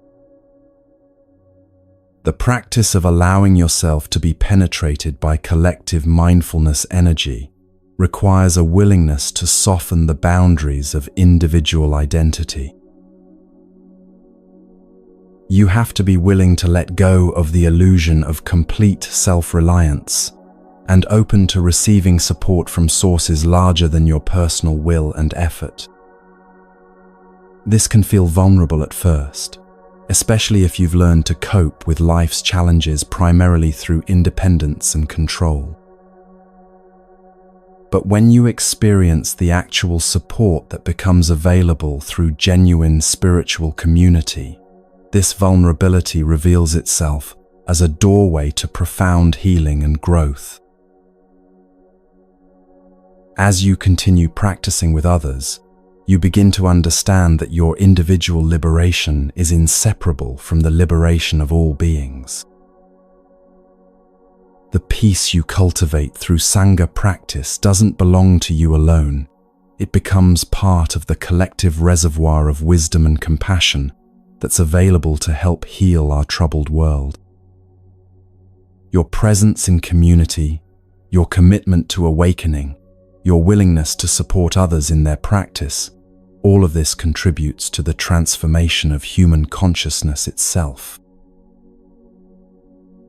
This is the ultimate gift of Sangha, the recognition that none of us have to walk the path of awakening alone. In the company of others who share our deepest aspirations, every step becomes lighter, every breath more nourishing, every moment more full of possibility. Together, we create something that none of us could achieve individually, a world where peace, wisdom, and love are not just beautiful ideals, but living realities that transform everything they touch.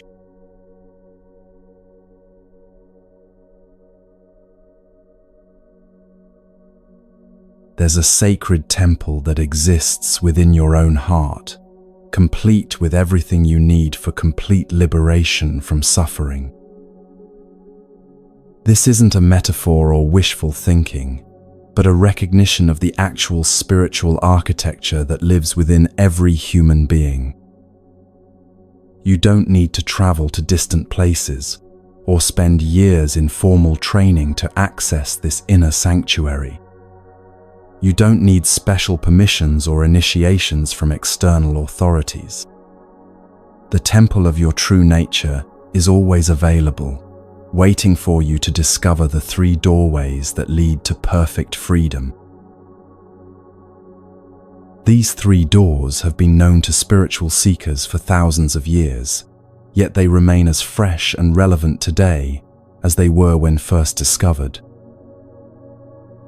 They represent the essential energies that every human being possesses, not as potential that might develop someday, but as actual capacities that are functioning within you right now, even if you haven't learned to recognize or cultivate them consciously.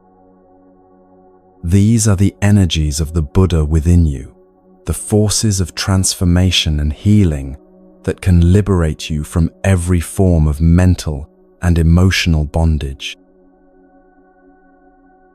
The first door is called mindfulness, and it's the foundation upon which all spiritual development rests. Mindfulness is simply the capacity to know what's happening while it's happening. When you're breathing, mindfulness allows you to know, I am breathing in, I am breathing out. When you're walking, mindfulness lets you recognize, I am walking. When anger arises, mindfulness gives you the ability to observe, anger is present, instead of being completely swept away by the emotion. This might sound almost too simple to be transformative, but mindfulness is like the key that unlocks every other spiritual capacity. Without the ability to recognize what's actually happening in your mind and body, you remain at the mercy of unconscious patterns and reactive behaviors. You live in a kind of waking sleep, going through the motions of life without really being present for your own experience. But when mindfulness awakens, everything changes. You've already seen this power of mindfulness at work in all the stories we've shared tonight. The young boy at the monastery was able to transform his inherited pattern of anger only because mindfulness allowed him to recognize what was arising within him before he acted from it. Without mindful awareness, he would have simply reacted automatically, perpetuating the same cycle of hurt that had been passed down through generations. But mindfulness created a space between the triggering situation and his response, a space where conscious choice became possible. The teacher who found peace during 38 years of exile was able to transform his homesickness into spiritual freedom because mindfulness helped him recognize the difference between missing his homeland and being enslaved by that longing. He could observe his thoughts and emotions about separation without being controlled by them. This mindful awareness allowed him to discover that his true home wasn't a place on a map, but a quality of presence that he could access anywhere. But mindfulness alone, while necessary, isn't sufficient for complete transformation. It needs to be supported by the second door, which is concentration. Concentration is the ability to maintain your attention on a chosen object without being constantly distracted by mental wandering. It's like the difference between a flashlight with a weak, scattered beam and one with a strong, focused light that can illuminate whatever you point it toward. Most people's attention is extremely scattered, jumping from thought to thought, from sensation to sensation, from memory to fantasy, like a monkey swinging from branch to branch. This scattered attention makes deep understanding and lasting change nearly impossible. You might have moments of insight or clarity, but they quickly get lost in the chaos of mental distraction. Concentration training develops your capacity to sustain attention long enough for real transformation to occur. When you practice mindful breathing, for example, you're developing both mindfulness and concentration simultaneously. Mindfulness recognizes when you're breathing in and when you're breathing out. Concentration maintains your attention on the breath, even when your mind wants to wander to other concerns. The stronger your concentration becomes, the more stable your mindfulness can be, and the deeper your capacity for insight grows. This is why all the practices we've explored tonight naturally develop concentration. When you walk mindfully, placing your complete attention on each step, you're training your mind to stay focused despite countless potential distractions. When you drink tea with full awareness, you're learning to concentrate on the immediate sensory experience rather than letting your mind drift to past or future concerns. When you listen deeply to someone else's pain, you're developing the concentration necessary to maintain compassionate attention, even when your own emotions are triggered. The beautiful truth about concentration is that it naturally deepens mindfulness, and mindfulness naturally supports concentration. They work together like two wings of a bird, lifting your consciousness to heights that neither could reach alone. As your ability to concentrate improves, you become more mindful of subtle mental and emotional patterns that were previously below the threshold of awareness. And as your mindfulness becomes more refined, you naturally develop greater interest in maintaining concentrated attention because you can see how much more clearly it allows you to understand your experience. The third door is insight, and it's the goal toward which mindfulness and concentration naturally lead. Insight isn't intellectual understanding or philosophical knowledge, though it may express itself through concepts and words. It's the direct, immediate recognition of truth that arises when you look deeply into the nature of reality with a mind that's both mindful and concentrated. Insight has the power to liberate you from suffering because it reveals the fundamental misconceptions that create suffering in the first place. The boy at the monastery experienced a profound insight when he recognized that he was a continuation of his father, rather than a separate person who had been victimized by his father's anger. This wasn't something he figured out intellectually. It was a direct seeing that arose spontaneously when his mind was calm and clear enough to perceive the truth of interconnectedness. That single moment of insight completely transformed his relationship to his family history and his understanding of personal responsibility. The teacher's insight that his true home existed in the present moment, rather than in any geographical location, came through the same process of looking deeply with a concentrated, mindful awareness. He didn't reason his way to this understanding through logical analysis. Instead, it emerged naturally when his mind was stable and clear enough to see through the illusion that happiness depends on external circumstances. This insight didn't just change his thinking, it transformed his entire way of being in the world. These three energies, mindfulness, concentration, and insight, work together as an integrated system for complete spiritual development. You can't develop one without naturally strengthening the others. Every moment of mindful awareness contributes to your concentration. Every period of concentrated attention deepens your mindfulness. And when mindfulness and concentration are both present, insight arises naturally, like fruit ripening on a tree. This is why you don't need to worry about whether you're practicing correctly or making sufficient progress. If you're sincerely cultivating any one of these three energies, you're automatically developing all three. When you pay attention to your breathing, you're not just developing concentration, you're also practicing mindfulness of your body and creating the conditions for insights about the nature of life itself.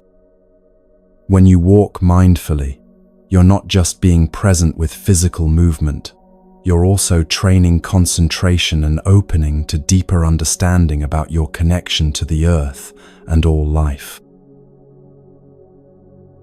The temple in your heart contains all three of these energies as naturally as a flower contains fragrance. They're not foreign imports that need to be installed through years of difficult training. They're expressions of your deepest nature, temporarily obscured by habits of distraction and reactivity, but always available to be rediscovered. Every human being who has ever lived has possessed these capacities because they're part of what it means to be conscious. What spiritual practice does is help you recognize and strengthen what's already present. It's like clearing dust from a mirror so it can reflect clearly, or removing clouds so the sun can shine through. The mirror was always perfect. The sun was always bright. They just needed the obstacles removed to function at their full capacity. Your mindfulness, concentration, and insight are already complete within you, waiting to be activated through conscious practice. This understanding completely changes how you approach spiritual development. Instead of trying to acquire something you don't have, you're learning to uncover something you've always possessed. Instead of feeling inadequate or far from your goal, you can recognize that every moment of practice is actually a homecoming to your true nature. You're not becoming someone different. You're discovering who you really are, beneath all the layers of conditioning and confusion. The 3 doors to freedom are always open, always accessible, always inviting you to enter. You don't need to wait for better circumstances, or more time, or greater understanding. Right now, in this moment, you can breathe mindfully and activate all 3 energies simultaneously. You can pay attention to what's happening, sustain that attention with gentle concentration, and open to whatever insights want to emerge. Every time you choose presence over distraction, awareness over unconsciousness, you're walking through these doors into greater freedom.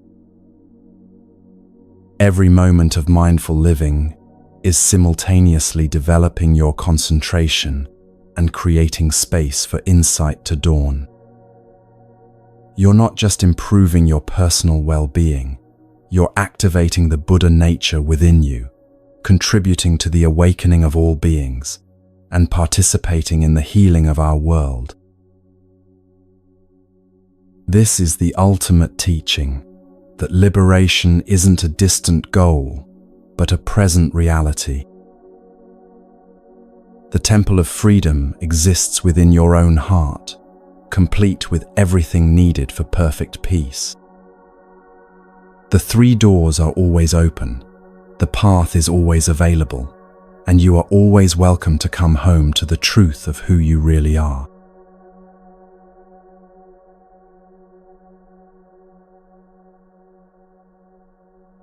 As we reach the end of this gentle journey together, take a moment to feel what has shifted within you over these past hours.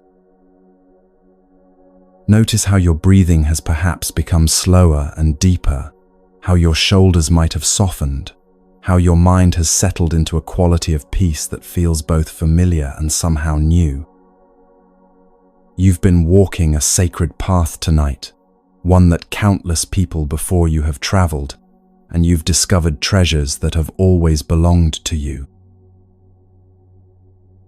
We began with a simple promise that ancient wisdom could help you break free from the cycles of negative habits that seem to pull you away from peace. Through stories of profound courage and gentle transformation, you've seen how this promise becomes reality. You've witnessed a young boy discover that his inherited anger could become a doorway to healing rather than a prison of reactivity. You've accompanied a teacher through 38 years of exile as he found that his true home had never been a place on a map, but a quality of presence available in every moment. You've learned that the sound of a bell can become the voice of your deepest wisdom, calling you back to who you really are. You've discovered that enemies are not obstacles to overcome, but teachers offering you the chance to develop qualities you never knew you possessed. You've seen how the simple act of walking mindfully or drinking tea with awareness can become revolutionary acts that liberate not just yourself, but all the ancestors whose struggles live on through you. These aren't just beautiful stories from distant times and places.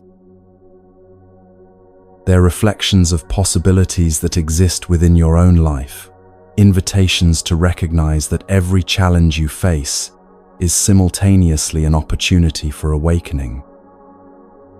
The difficult family member who triggers your impatience is offering you the chance to practice the same compassionate listening that transforms suffering wherever it's applied.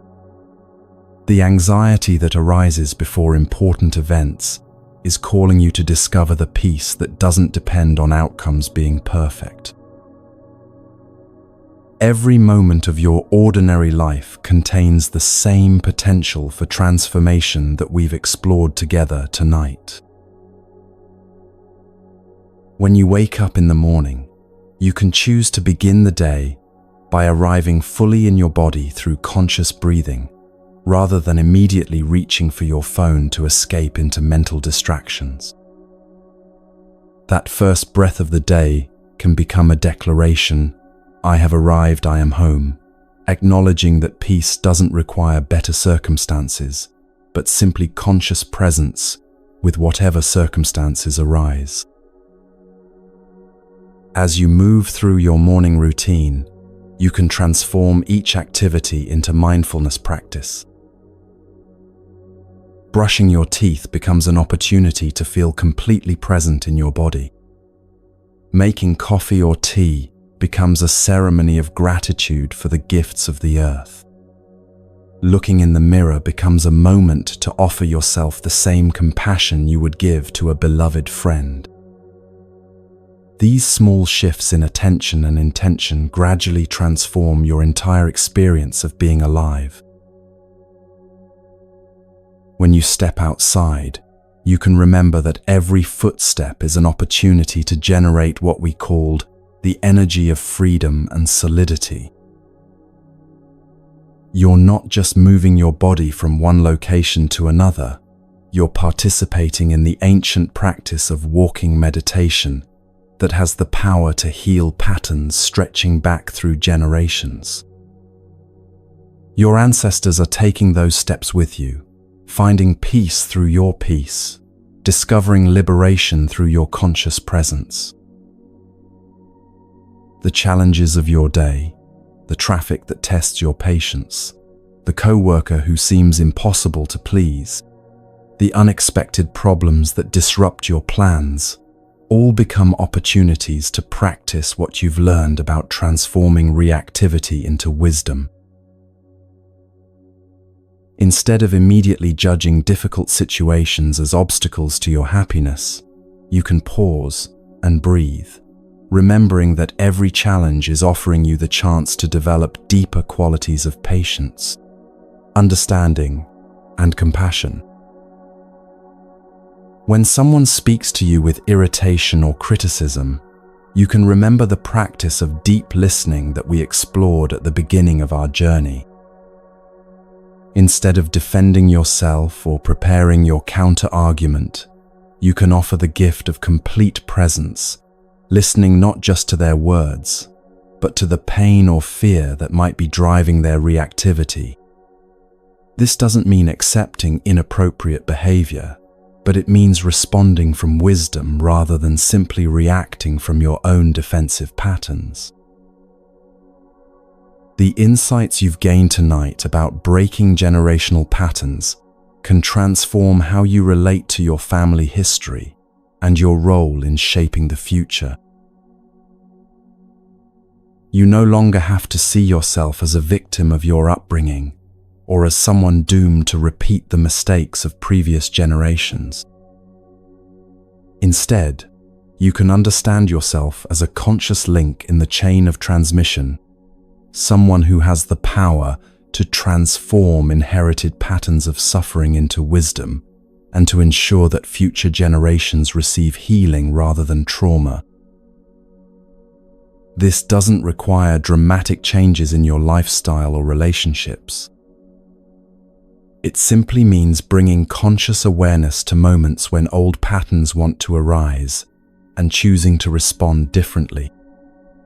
When you feel anger beginning to build, you can practice what we learned about mindfulness of emotions, recognizing the anger as temporary energy moving through you rather than as your fundamental identity, and holding it with the same tender care a mother offers to a crying child. The power of Sangha that we explored can be cultivated in your daily relationships, even with people who don't share your interest in spiritual practice. You can create micro-communities of presence by bringing your full attention to whoever you're with, whether it's a family member, friend, or stranger you encounter during your day. Your quality of presence becomes a gift that helps others remember their own capacity for peace, even if they never consciously understand what feels different about being in your company. The 3 doors to freedom: mindfulness, concentration, and insight are always available to be opened through the simplest activities. Every conscious breath develops all three simultaneously. Every moment of paying attention to what's actually happening rather than getting lost in mental stories strengthens your capacity for clear seeing. You don't need special conditions or extended periods of formal practice to access the freedom that these energies provide. As you integrate these teachings into your life, remember that transformation happens gradually and gently, like seeds growing in fertile soil. You don't need to become perfect or never make mistakes. You simply need to keep returning to conscious presence whenever you notice you've become lost in unconsciousness. Each return is a victory. Each moment of awareness is a contribution to your own liberation and the healing of the world. The beautiful truth is that your individual awakening is never just about you. Every moment you choose presence over reactivity, understanding over judgment, compassion over criticism, you're adding to the collective reservoir of wisdom and peace that's available to all beings. Your personal transformation ripples out in ways you may never see, but that touch countless lives across space and time. This is why your commitment to these practices matters so much. You're not just working to improve your own well-being, though that's certainly important. You're participating in the healing of our world, contributing to the transformation of human consciousness itself. Every person who learns to respond to hatred with love, to fear with courage, to division with recognition of our shared humanity, is helping to create the kind of world we all long to live in. The kingdom of heaven that spiritual traditions speak of, the pure land of the Buddha, the peace that surpasses understanding, these aren't distant realms you have to earn through years of practice.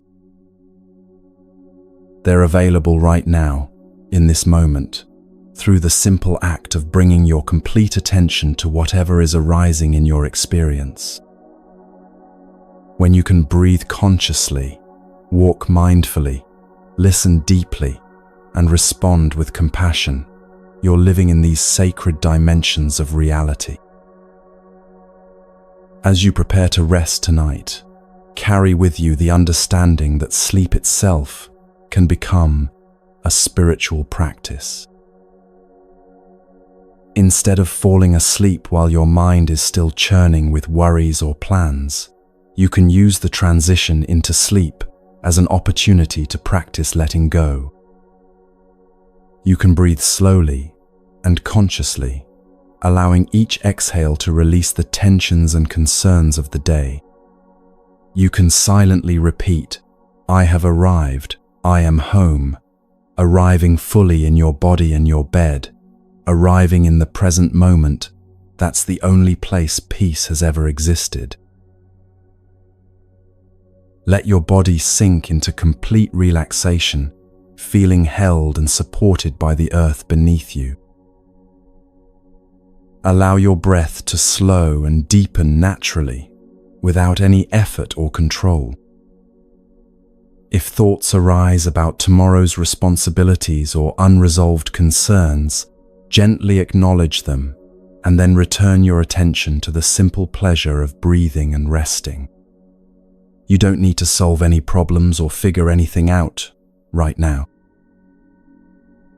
This is time for pure rest, pure being, pure presence.